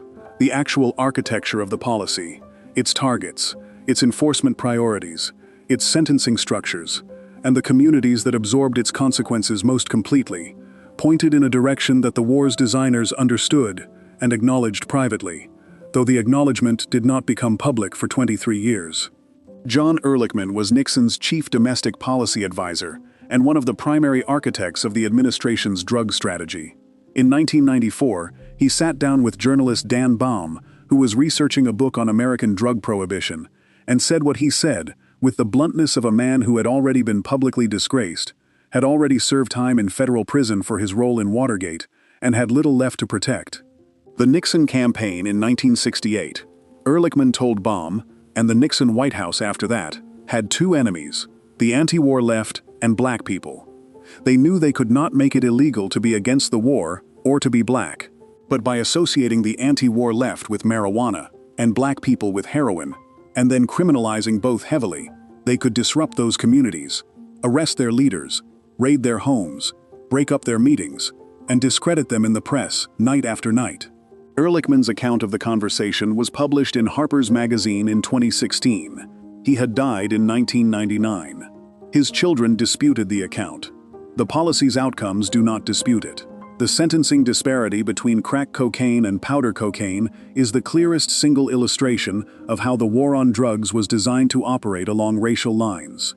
Crack cocaine, which was a cheaper and more accessible form of the same drug, spread through black urban communities in the 1980s during the Reagan administration's escalation of the drug war.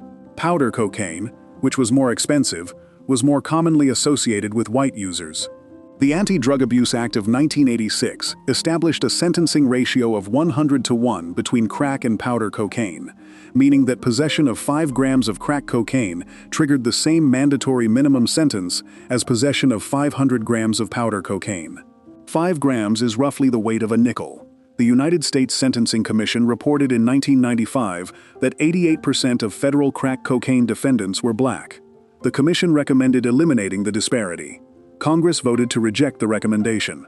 The 100-to-1 ratio remained federal law until 2010, when the Fair Sentencing Act reduced it to 18-to-1, which was still not parity, and was still a disparity that the government acknowledged had no pharmacological justification. What the war on drugs did to the tradition of black community life was not simply to imprison individuals. It imprisoned communities in the specific sense that mass incarceration removed from black neighborhoods the men and women who would have been raising children, building businesses, organizing politically, and transmitting the cultural and practical knowledge that communities transmit through daily presence. Between 1980 and 2011, arrests of black Americans for violent and property crimes fell, while arrests for drug offenses rose dramatically. Studies conducted across this period found consistently that white Americans used illegal drugs at rates comparable to or higher than black Americans, and that white Americans were more likely to sell drugs than black Americans. Yet black Americans were arrested, prosecuted, and imprisoned for drug offenses at rates that bore no relationship to actual rates of drug use or sales. The enforcement was not following the drug, it was following the neighborhood, which had been designated for this particular attention by the same logic that had designated it for redlining and urban renewal, and every other mechanism on this list.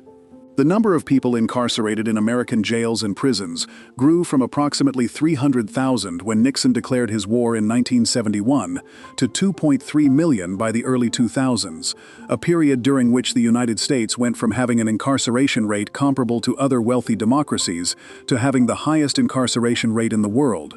Higher than Russia, higher than China, higher than any country whose imprisonment of its citizens would be cited in an American foreign policy critique as evidence of authoritarianism. Half of those in federal prison at the peak were incarcerated for drug offenses. 2/3 of those imprisoned for drug offenses were people of color. The communities that absorbed those numbers were the same communities that had already been denied land, denied home loans, denied GI Bill benefits, had their neighborhoods destroyed by federal highways, their organizations infiltrated and dismantled by federal agents, their churches bombed with federal inaction as the response. The tradition the war on drugs most directly targeted was the tradition of black civic and family life itself, the web of relationships and institutions and accumulated presence that holds a community together when every external pressure is working to pull it apart. A community that loses a significant portion of its adult population to incarceration does not simply have fewer adults. It has fewer people to coach the youth sports teams and run the church auxiliary, and staff the mutual aid society, and sit on the neighborhood council, and employ the young person who needs a first job, and remember who built what, and how and why it mattered. The knowledge that communities carry is carried by people, and when the people are removed, the knowledge goes with them, and what replaces it is a neighborhood shaped by the absence rather than the presence of what was taken. Those communities rebuilt from every previous assault, and they rebuilt from this one too, because that is what that tradition actually is, the tradition of rebuilding. But the next item on this list was something different in kind from everything else. A space that black musicians and performers had built for themselves in the years when no other stage would have them. A circuit of venues that launched every major black musical career of the 20th century, and that the people who performed there understood as something more than show business. Section 14. The Chitlin Circuit, Beale Street in Memphis, smelled like it before you heard it. That is how people who grew up near those blocks in the 1940s and 1950s describe it. The barbecue smoke, and the whiskey, and the particular warmth of a room full of people who had been working all week and had arrived somewhere they were permitted to be themselves completely. The clubs on Beale Street were not famous the way Carnegie Hall was famous. They were known the way a kitchen is known, by the people who ate there, by the cooks who worked there, by a specific community for whom the space was not a cultural landmark, but a fact of weekly life, a place that existed because the other places would not have them, and because what they were building inside those rooms was too necessary to wait for permission that was never going to come. The network of black-owned theaters, clubs, dance halls, juke joints, and roadhouses that stretched from the Gulf Coast through the Midwest and up the eastern seaboard had a name, the Chitlin Circuit, and the name carried its own argument. It was named for chitterlings, the humble pork dish that enslaved cooks had transformed from slaughterhouse discard into something worth eating through patience and skill. The people who named the circuit that way understood what they were describing. It was what black artists and black audiences had built from what the mainstream entertainment industry had thrown away, which was them, and what they had built from it was the seedbed of every significant form of American popular music in the 20th century. Jazz, blues, rhythm and blues, rock and roll, soul, gospel, in its performed rather than its purely devotional form. All of it developed in part on stages the Chitlin Circuit provided, in front of audiences who were not passive consumers of culture, but participants in it. The circuit's organized roots trace to 1911, when a black vaudevillian named Sherman Dudley built his own theatrical touring company and began purchasing entertainment venues to create a booking network for black performers who had been systematically excluded from the white vaudeville circuit run by B.F. Keith and E.F. Albee. The Theater Owners Booking Association, which came to dominate the Southern market from 1921 onward, was a white-owned operation that black performers had to work through, and the conditions it imposed on those performers were harsh enough that entertainers said TOBA stood for tough on black artists. After TOBA collapsed in the early 1930s under the combined weight of the Depression and internal mismanagement, two black siblings from Indianapolis named Denver and C. Ferguson built the Ferguson Brothers Agency, whose national network of venues directly booked performers and constituted the Chitlin Circuit as it came to be known. The venues on that circuit included the Apollo Theater in Harlem, the Regal in Chicago, the Howard in Washington, the Royal in Baltimore, and hundreds of smaller clubs and juke joints along routes that performers navigated with the Negro Motorist Green Book, because the hotels and restaurants that served white travelers would not serve them. The government's role in suppressing this tradition operated at several levels simultaneously. Jim Crow law was the foundation, the legal architecture that made the circuit necessary by prohibiting black performers from appearing at white venues and black audiences from attending them. But the more targeted instruments of suppression were regulatory, administered by city and state governments that understood music venues as sites of black cultural and sometimes political assembly, and treated them accordingly. In New York City, a cabaret card system introduced in 1940 required every musician performing in a venue that served alcohol to obtain a license from the New York Police Department. The department administered those licenses and could revoke them for any infraction, minor or fabricated. From 1940 to 1967, the NIPT used the cabaret card system to remove black jazz musicians from New York stages at moments calculated to damage their careers most severely. Billie Holiday lost her cabaret card after a drug arrest in 1947 and was denied reinstatement for more than a decade, unable to perform in New York nightclubs through the years when New York nightclubs were the center of the jazz world. Thelonious Monk had his card revoked 3 times between 1948 and 1958, including once when he refused to testify against his friend and fellow pianist Bud Powell in a narcotics case, an act of loyalty that cost him years of live work in his own city. Jazz journalist Nate Chinen described the cabaret card as an agent of historical disruption, its effects reaching not only individual lives and careers, but the development of the art form itself. Charlie Parker's card was revoked in 1951, at the height of his popularity, when a club in New York had already been named after him. He wrote to the state liquor authority that his right to pursue his chosen profession had been taken away, and his wife and 3 children, who were innocent of any wrongdoing, were suffering. His card was reinstated in 1953. He died in 1955, at 34 years old. The Federal Communications Commission compounded the suppression from a different angle. No minority held a broadcast radio license in the United States until 1956, and no minority won a comparative FCC licensing hearing until 1975, 41 years after the agency was created, with a mandate to serve the public without discrimination on the basis of race. Black artists whose music was being heard on radio stations across the country had no ownership stake in those stations, no voice in what was played, and no protection when their recordings were broadcast without compensation or attributed to white performers who covered them for mainstream audiences. The music traveled. The control of its distribution and its economic rewards did not. What the Chitlin Circuit represented beyond the music was a tradition of black cultural self-determination, the insistence that black creative life would not wait for integration or permission, but would build its own stages, and its own audiences, and its own economy, on whatever ground was available. The segregation that created the circuit also concentrated inside it an extraordinary density of black talent, performing for audiences who understood exactly what they were hearing and why it mattered. When legal desegregation arrived in the 1960s and black performers gained access to mainstream venues, many Chitlin Circuit venues began to close, their economic logic disrupted by the very progress that had been fought for.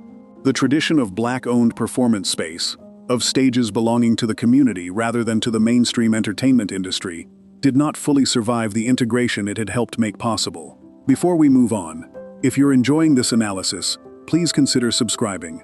It helps the channel tremendously. The Chitlin Circuit built its own stages when every other stage was closed, and what was performed on those stages became the foundation of American popular music.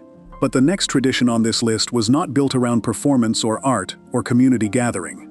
It was built around land, the specific relationship between black families and the soil they had farmed for generations, and what the government systematically did to sever that relationship across the entire 20th century. Section 15. Black farming. Before the sun came up, your grandfather was already in the field. That is the image that persists in families whose roots go deep enough into the American South.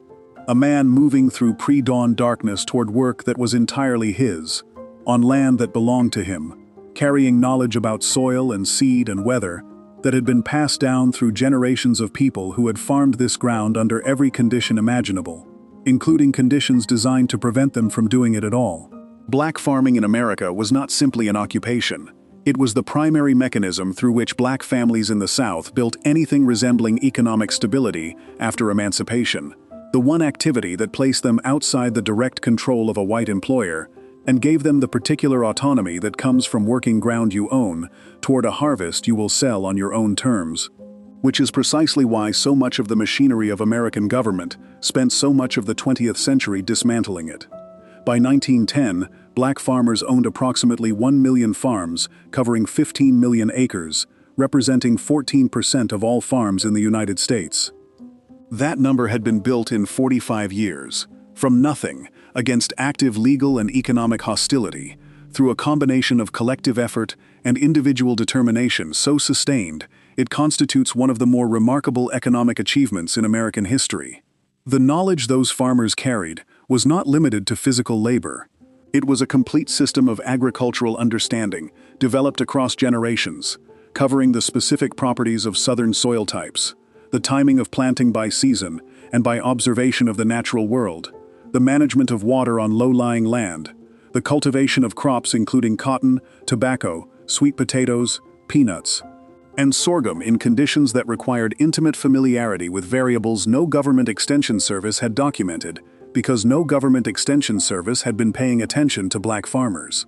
The sharecropping system was the first mechanism designed to keep that knowledge locked inside an economy of permanent debt.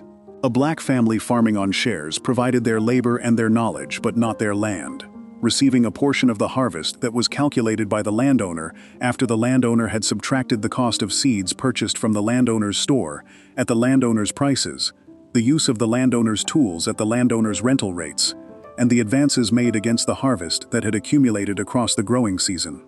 The accounting was done by the landowner. The sharecropper had no independent access to the books, and in many counties, no legal recourse if the accounting was wrong, which it systematically was.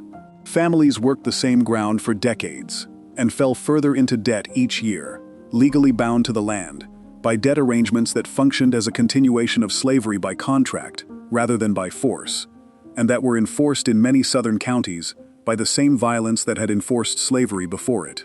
The United States Department of Agriculture, established in 1862 and expanded dramatically during the New Deal era to administer loan programs, price supports, and production controls that shaped American agriculture for the rest of the century, was the institution that should have provided black farmers with the capital and the technical assistance required to compete. It did not. The USDA administered its programs through county-level committees across the South, and those committees were composed almost entirely of white farmers who had been electing each other to the positions for decades. Scholar Pete Daniel, in his documented account of the USDA's treatment of black farmers, wrote that racism circulated through federal, state, and county USDA offices, and employees at every level bent civil rights laws and subverted governmental programs to punish black farmers. The county committees denied production loans, reduced acreage allotments, and withheld technical assistance from black applicants while approving the same programs for white farmers in identical circumstances. County bureaucrats punished black farmers who registered to vote, who joined the NACUP, or who advocated for civil rights by denying them credit in the same season those farmers needed it most.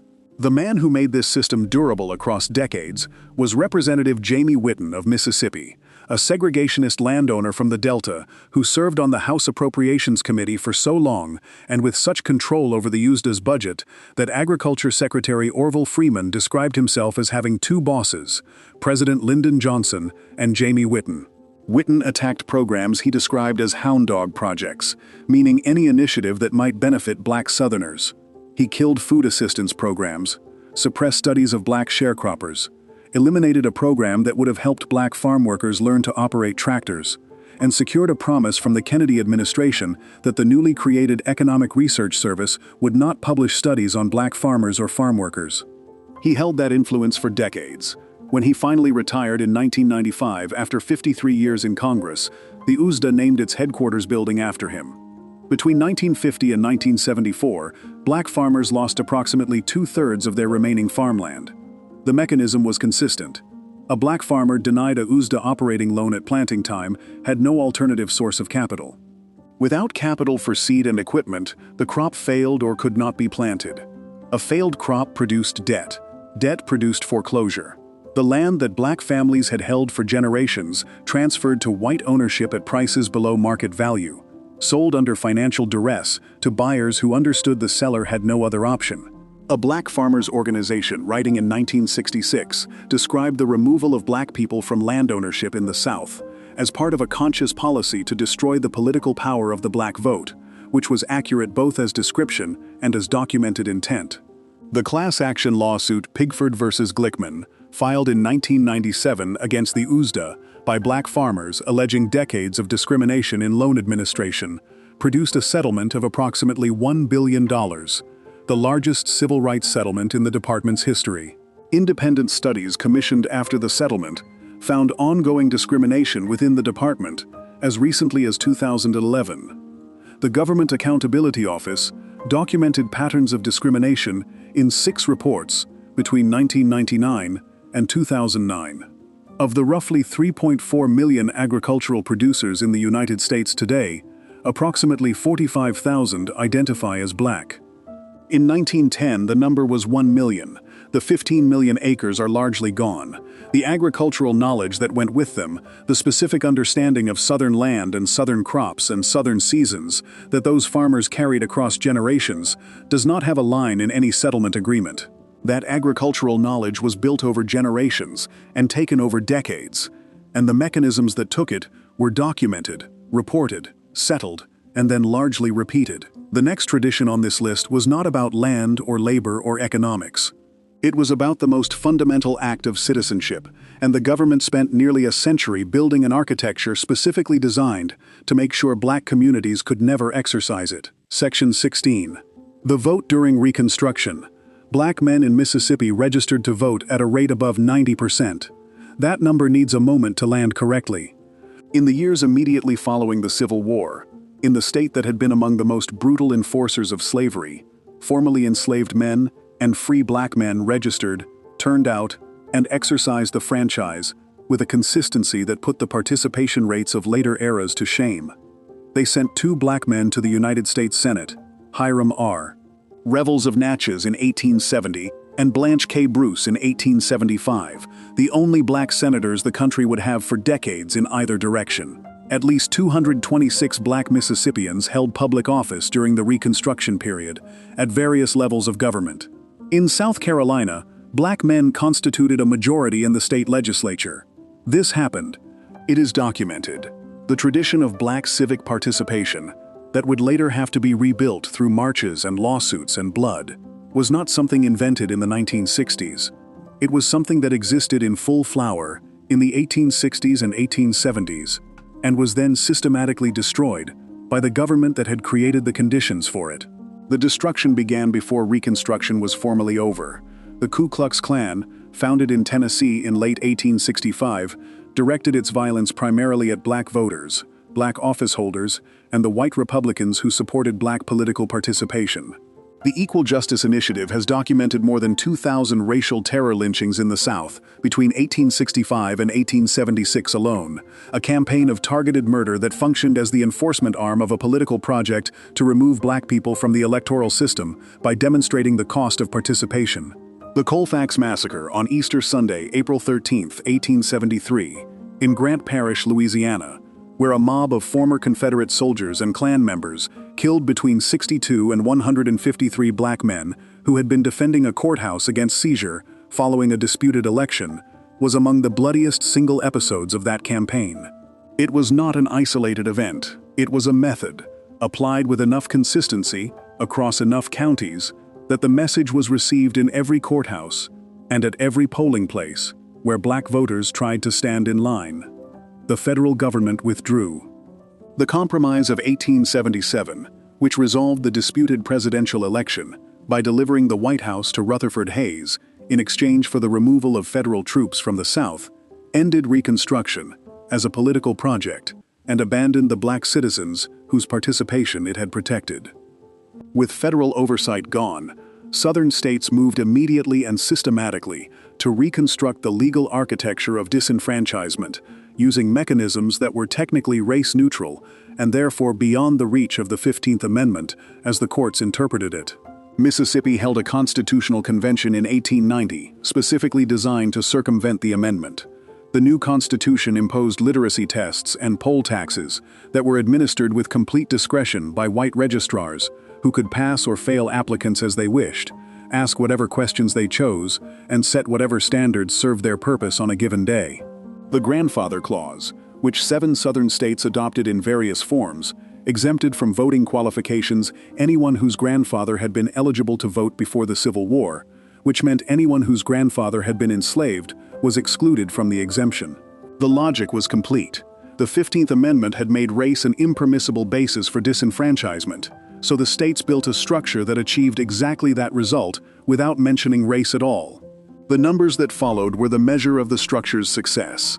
Mississippi drove black male voter registration from above 90% during Reconstruction to less than 6% by 1892, in 2 years of implementing the new mechanisms.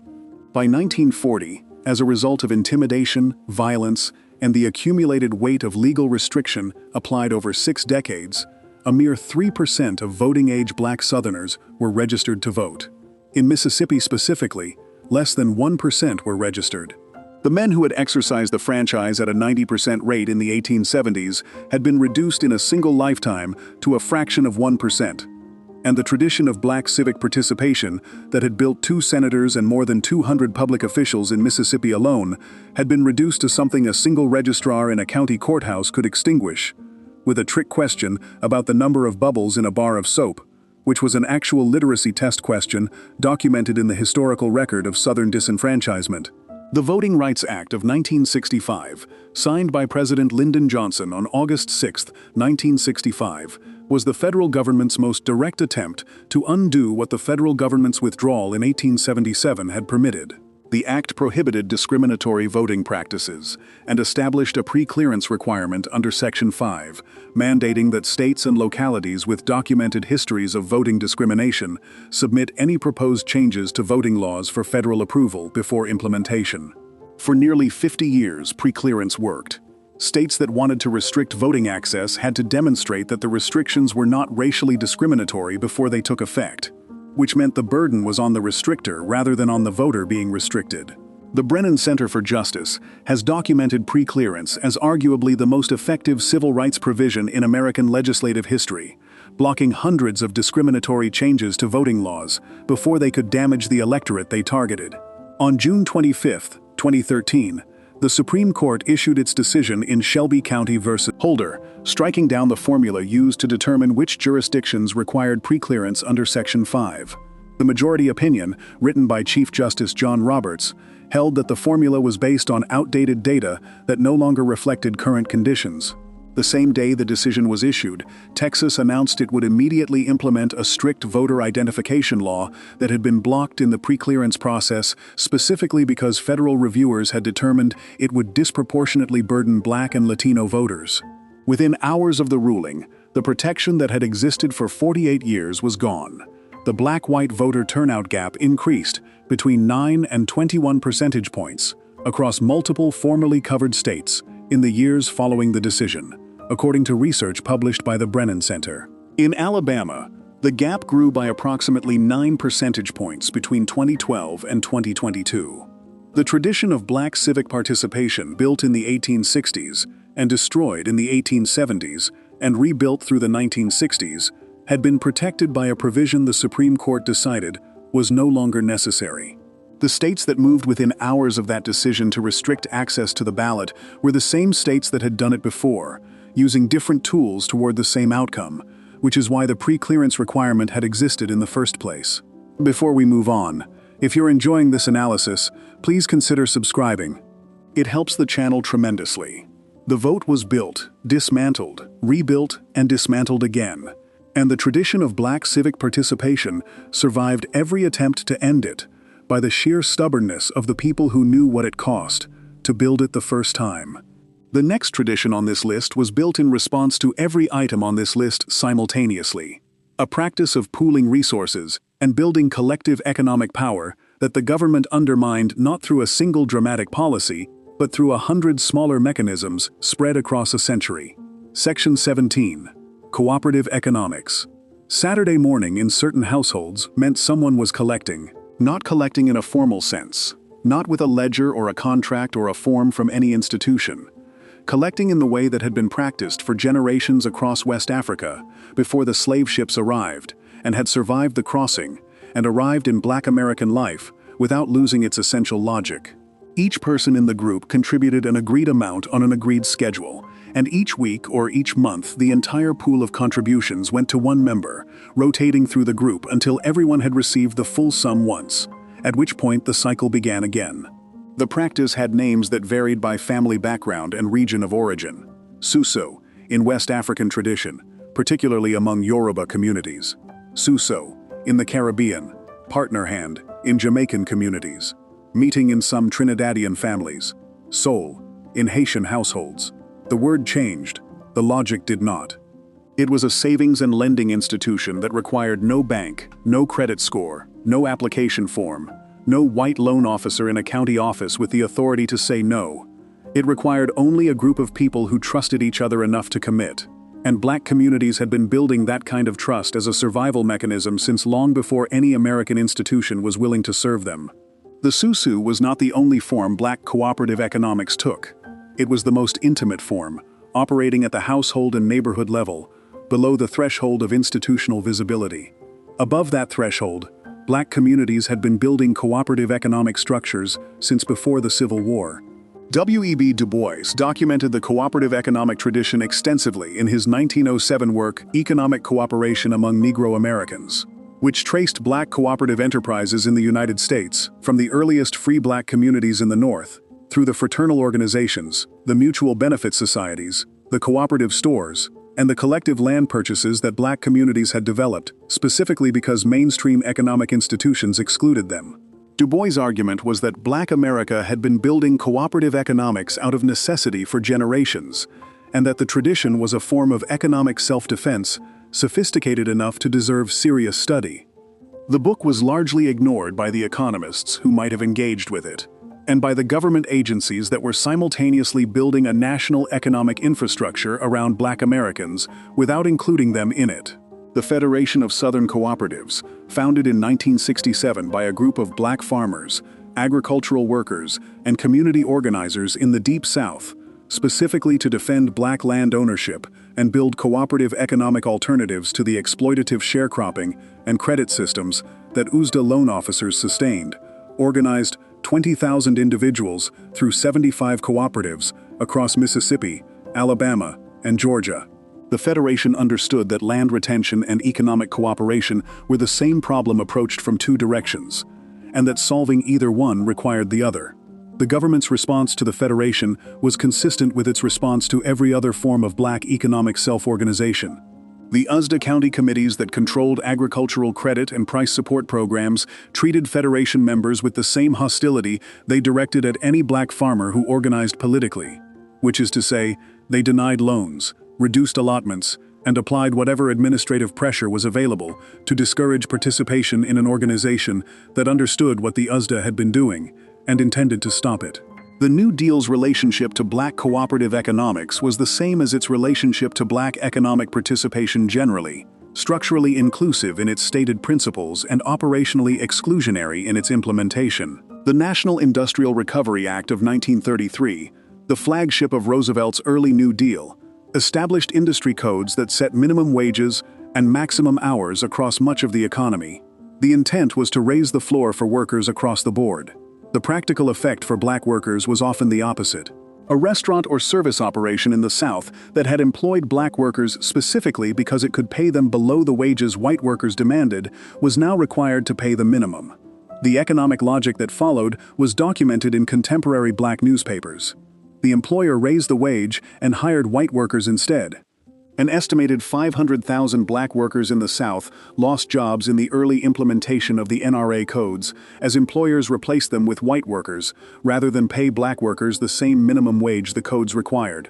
Black commentators at the time described the Blue Eagle, the NRA's symbol, as a predatory bird that ate black jobs. The National Labor Relations Act of 1935, which gave workers the formal right to organize and required employers to bargain with certified unions, extended that right through the same union structures that had been excluding black workers for decades. The dominant labor unions, particularly in the skilled trades, practiced explicit racial exclusion, either by constitutional provision or by the practical mechanism of apprenticeship programs controlled by existing members who simply did not accept black applicants. Giving workers the right to organize through certified unions, while those unions retained the right to exclude black workers, produced exactly the outcome critics predicted. The unions gained power. The power did not extend to black workers. The National Recovery Administration was eventually struck down by the Supreme Court in 1935 on other grounds. But the pattern it established, of New Deal programs that were structurally available to everyone and practically inaccessible to black Americans, persisted through the Social Security Act, the Wagner Act, the GI Bill, and the FHA, each of which applied the same logic in different domains. What survived all of it was the SUSU, not because the government tried to stop it and failed, but because the government could not see it clearly enough to target it. A group of 12 people contributing $40 each per week and rotating the pool does not require a charter, or a license, or a federal form. It requires only the tradition, passed from grandmother to daughter, of knowing that the institutions built around you were not built for you, and that the circle of people you could trust was the institution you actually had. That knowledge traveled with black families from the South to northern cities during the Great Migration, from one apartment building to the next, from one church basement to another, and it is still being practiced today in communities that have been told for 100 years that the formal financial system is where you go when you need money, by people who remember, or whose grandmothers remember, what the formal financial system has historically said when black people arrived at its door. That circle of trust kept operating through everything, quiet enough to survive what more visible institutions could not. The next tradition on this list was not quiet at all. It was the loudest thing black communities did together, and the government spent decades classifying it as a threat before it spent a few more decades pretending it had never happened. Section 18, Juneteenth. The news arrived 2.5 years late. That delay is the essential fact of Juneteenth, the one that makes it different in kind from any other American holiday, and it is worth sitting with before anything else is said about what happened to the celebration afterward. President Lincoln had signed the Emancipation Proclamation on January 1, 1863. The Civil War had ended in April 1865. On June 19, 1865, Union General Gordon Granger and his troops arrived in Galveston, Texas, and issued General Order No. 3, announcing that all enslaved people in the state were free. The approximately 250,000 enslaved people in Texas had been free, by law, for 2.5 years before anyone with the authority to enforce that law reached them to say so. Some historians trace the delay to the deliberate suppression of the information by slaveholders, who wanted one more harvest. Some trace it to the simple logistics of a vast state and a decimated communication infrastructure. Either way, the people who received the news on June 19, 1865, understood something the rest of the country was still learning: that freedom declared and freedom delivered were different things, separated by the distance between a piece of paper in Washington and a soldier on your street, and that the celebration of the second was not the same as the celebration of the first. The first anniversary celebration in Galveston in 1866 was organized by freedmen who understood they were marking something specific, not emancipation as an abstraction, but as a fact that had arrived with men in uniform and a date they could name. The celebrations spread through Texas over the following years, acquiring the shape and content they would hold across generations. Religious services, readings of the Emancipation Proclamation, community meals built around barbecue, and the particular foods Black Texans knew how to prepare, music, games, and gatherings that were simultaneously festive and political, because the politics of Black freedom in Texas in 1866 could not be separated from daily life. Some early Juneteenth events were explicitly civic, with organizers using the gatherings to teach newly freed citizens about their voting rights, the same gatherings serving as celebration and as political education simultaneously. The holiday traveled in both directions at once, looking backward at what had been survived and forward at what civic participation might still make possible. Then, the state moved against it. White Texans hostile to the lost cause mythology found Juneteenth celebrations intolerable because they countered the narrative that the antebellum South had been a natural and benevolent order worth honoring in memory. The state deployed Jim Crow law against the celebration, not by prohibiting it directly, but by prohibiting the spaces where it happened. Public parks were segregated, which meant the parks where Juneteenth had been celebrated for decades were no longer accessible to the people celebrating. This was not an abstract inconvenience. In Texas, in the late 19th century, access to outdoor public space for a large community gathering was not something that could simply be improvised. The response of Black communities was as direct and consequential as anything on this list. They bought the land themselves. In 1872, a group of Black community leaders in Houston, led by Reverend Jack Yates, a formerly enslaved minister, formed the Colored People and Emancipation Park Association and raised $800 to purchase 10 acres of land specifically for Juneteenth celebrations. The parcel became Emancipation Park, and for decades it was the only public park open to Black Houstonians in the entire region.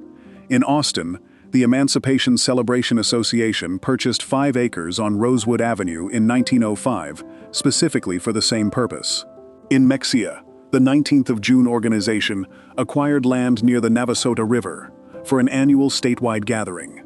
Across Texas, Black communities responded to the closure of public space by creating their own public space, buying ground with pooled money, and holding the celebration on land that could not be segregated away from them.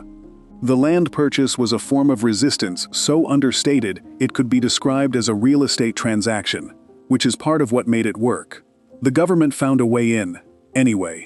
In 1938, the city of Austin seized the Emancipation Park property through eminent domain to build Rosewood Courts, a federally funded housing project. The land that Black Austinites had purchased specifically to preserve their right to gather and celebrate was taken by municipal authority and repurposed. The celebration moved to Rosewood Park nearby and continued, because the people who had been celebrating Juneteenth for 70 years were not going to stop, because a city used eminent domain to take one piece of ground. But the taking was its own message, delivered through the same legal instrument that had cleared Black neighborhoods for highways, delivered in the same decade those clearances were accelerating. Through the first half of the 20th century, the Great Depression and then World War II compressed the celebration further. Black families who had moved north during the Great Migration carried Juneteenth with them, observing it in private, because northern cities had no framework for a Texas holiday and no public space designated for it. Jim Crow laws had driven celebrations out of public space in the South. The northern migration had driven them indoors. Segregated schools in both regions did not teach Juneteenth. By the middle of the 20th century, large portions of the country's Black population had grown up without knowing the date or what it marked. The holiday that had been celebrated continuously by Black Texans since 1866 had become, in the national consciousness, something close to invisible. Texas made Juneteenth an official state holiday in 1980, the first state to do so. The federal government made it a national holiday on June 17, 2021, 156 years after General Granger reached Galveston. The most honest way to describe that timeline is not as progress toward recognition, but as a century and a half of a government that had been too slow to deliver freedom in 1865, also being too slow to acknowledge what that delay had meant to the people who had been waiting. Before we move on, if you're enjoying this analysis, please consider subscribing. It helps the channel tremendously. Juneteenth survived a century and a half of being pushed out of public space and out of public memory. And the celebration is still here, because the people who kept it were not going to let the date go. The next tradition on this list was not a single day on a calendar. It was an ongoing relationship between Black communities and the land beneath their feet, and a specific promise the federal government made and broke within 6 months. Section 19. Black Armed Self-Defense. Before the Deacons for Defense existed, before the Black Panther Party had a name, before Robert F. Williams had written a single word of his 1962 book on the subject, the tradition of Black armed self-defense had already been operating in the American South for generations, without being called anything at all. It was simply what you did when the law was not going to protect you, and the people who meant to hurt you were coming anyway. You got the shotgun out of the closet. You sat on the porch. You stayed awake. The men in your neighborhood who could be trusted sat awake with you. The tradition did not require an organization, or a manifesto, or a name. It required only the understanding that had been passed down since Reconstruction, that the government that was theoretically responsible for your safety had made its choices about which safety it was prepared to defend, and that the safety of Black families in Black neighborhoods had consistently not made that list. The 15th Amendment had given Black men the right to vote in 1870, and the Reconstruction-era governments it enabled had briefly produced Black political representation at levels the country would not see again for decades. The white paramilitary response to that representation was systematic and documented. The Ku Klux Klan, the White League, the Red Shirts, and their equivalents across the South targeted Black political participation through organized violence, including murder, directed at Black office holders, Black voters, and the Black communities that sustained both. The Equal Justice Initiative has documented more than 2,000 racial terror lynchings between 1865 and 1876 alone. The federal government withdrew its protection in 1877 and left Black communities to defend themselves with whatever was available. What was available was what it had always been: the shotgun in the closet and the men willing to use it. Robert F. Williams was the president of the NOC chapter in Monroe, North Carolina, in 1957, when he applied to the National Rifle Association for a charter and organized the Monroe chapter as the Black Armed Guard, approximately 50 to 60 men, including veterans, committed to defending the Black community from Klan violence. Monroe's Klan chapter had an estimated 7,500 members in a city of 12,000 total residents. Williams's position was direct. The local police department was not going to protect Black Monrovians from Klan attacks. The federal government had demonstrated no intention of intervening. The community had the legal right to arm itself and the practical need to do so. Williams exercised both. In 1959, when a Klan motorcade moved through a Black neighborhood in Monroe and was met by armed Black residents who held their position, the Klan retreated. The National NACS leadership, committed to a strategy of nonviolent legalism, suspended Williams from his chapter presidency within days.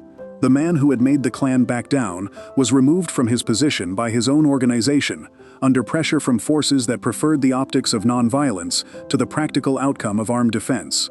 The Deacons for Defense and Justice were founded in November 1964, in Jonesboro, Louisiana, a mill town in Jackson Parish, where Klan violence against civil rights workers had been escalating through the summer. Approximately 50 carloads of hooded Klansmen had paraded through a Black neighborhood in July 1964, lit by the headlights of the assistant police chief's car traveling in front of the motorcade. Two men, Ernest Thomas and Frederick Douglass Kirkpatrick, organized the Deacons in response to exactly that image, the local police department escorting the Klan through the neighborhood rather than protecting the neighborhood from the Klan. The Deacons were armed, openly, and they made clear they would return fire if fired upon.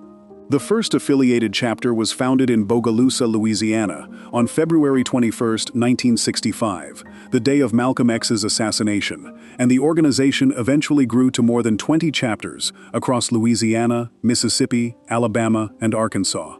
Their largest and most visible chapter, in Bogalusa, confronted the Klan in a series of direct confrontations that historians have credited with forcing federal intervention on behalf of the local black community in ways that years of nonviolent protest had not. The government's response to black armed self-defense was consistent across the century and the region. It passed laws to prevent it. The most explicit single example is the Mulford Act of 1967, signed by California Governor Ronald Reagan, explicitly written in response to the Black Panther Party's armed police patrols through Oakland's black neighborhoods.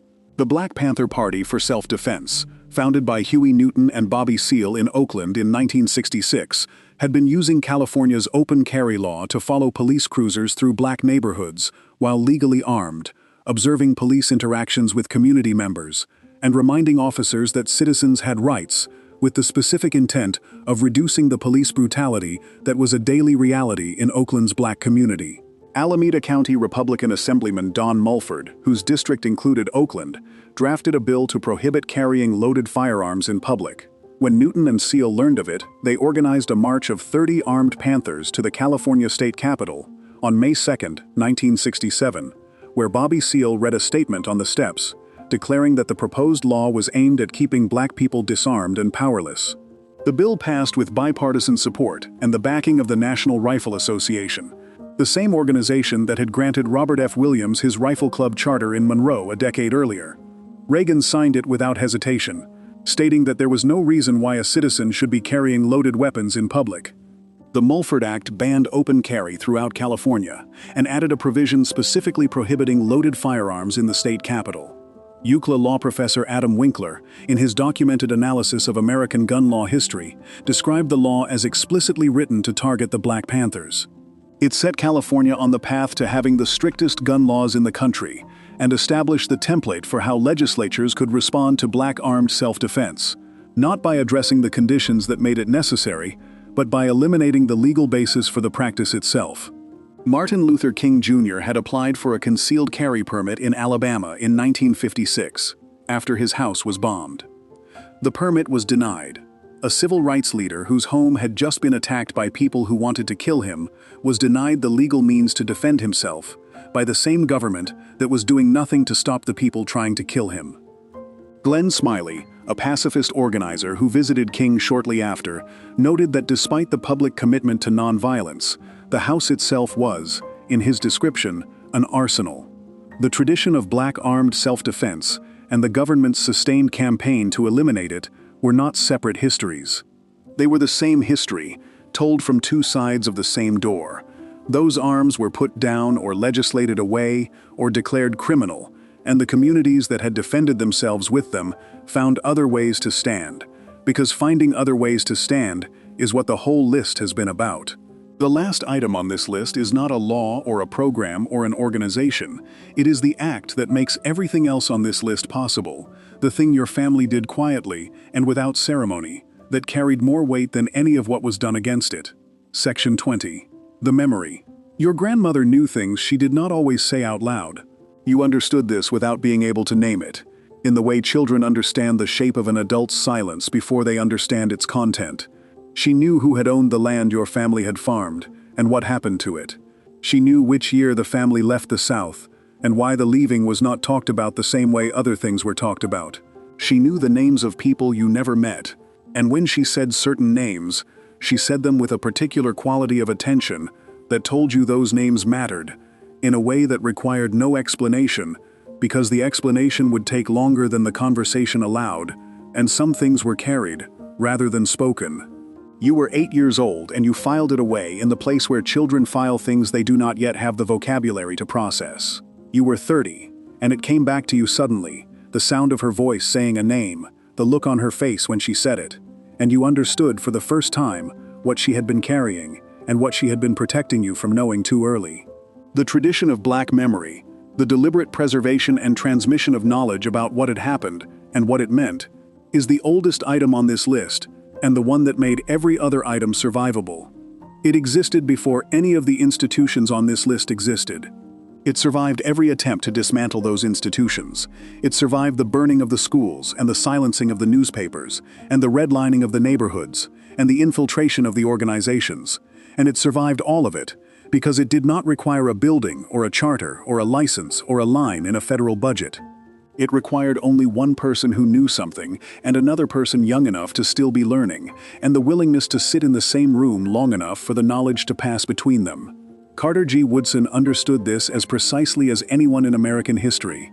The son of formerly enslaved parents, born in Buckingham County, Virginia in 1875, Woodson had grown up reading to illiterate Civil War veterans and formerly enslaved men in the coal mines of West Virginia.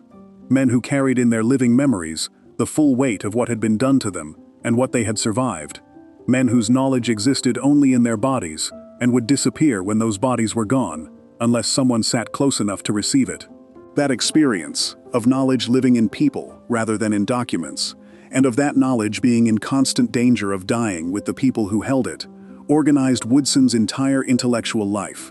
He earned a doctorate in history from Harvard University in 1912, the second black person ever to do so, and he used that credential not to enter the mainstream academic establishment that would have preferred to ignore him, but to build a parallel institution committed to the work the mainstream refused to do. On September 9, 1915, in Chicago, Woodson founded the Association for the Study of Negro Life and History with 4 colleagues, describing its mission as the scientific study of what he called the neglected aspects of Negro life and history.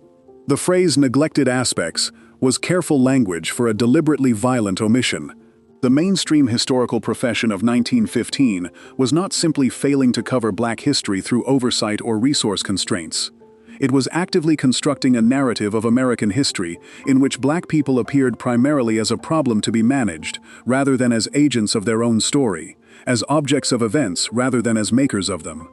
The segregated school system that black children attended in 1915 across the South taught them American history from textbooks that barely mentioned them except in the context of slavery, and taught that history in terms designed to make the Confederacy seem sympathetic and Reconstruction seem like an error. Woodson's organization existed to produce a different account, grounded in documentary evidence, written by scholars who were themselves part of the community they were studying. In 1926, Woodson launched Negro History Week in the second week of February, choosing the week to coincide with the birthdays of Abraham Lincoln and Frederick Douglass, 2 figures around whose significance black and white Americans could at least begin from shared ground before moving into more contested territory. The week was aimed primarily at black schools and black communities, an acknowledgement that the mainstream educational system was not going to teach black history, and that the community therefore had to teach itself. By the 1950s, Negro History Week had spread to black schools and churches across the country. In 1976, it was expanded into Black History Month for the entire month of February, the form it holds today. What Woodson was institutionalizing was something that had been happening informally in black communities since before there were institutions to hold it. The kitchen table was the original archive. The barber shop and the beauty parlor were the original scholarly conferences, where the knowledge that mainstream institutions refused to keep was kept instead, where people who had lived through things that nobody was writing down talked about what they had lived through in enough detail that the people listening could carry it forward. The tradition was oral in the specific sense that West African knowledge traditions have always been oral, passing through performance and recitation and conversation rather than through documents. And it was effective in the specific sense that every item on this list is still known, still documentable, still connected to living families who can name what was taken from them and when. Looking across the 20 traditions on this list, what you see is not 20 separate stories. You see one story with 20 chapters, each of them describing the same basic dynamic. A community builds something, the government identifies it as a threat or an inconvenience, or simply as something whose value belongs to someone else, and the government applies its available mechanisms to take it, suppress it, or destroy it. Land, schools, newspapers, neighborhoods, organizations, meals, celebrations, the vote, the shotgun in the closet, the story itself. And in each case, the community found a way to keep carrying what the government had tried to remove. Not because the removal did not hurt, And not because the damage was not real and lasting and still present today, but because the thing being carried was more necessary than the taking of it was complete. Your grandmother knew this. She carried it in the particular weight of her silence, and in the names she said, with that specific quality of attention. She carried it so you would not have to start from nothing when the day came that you were ready to understand what she had been holding. That day is this. If you enjoyed this video, make sure to subscribe. Thanks for watching, and I'll see you in the next one.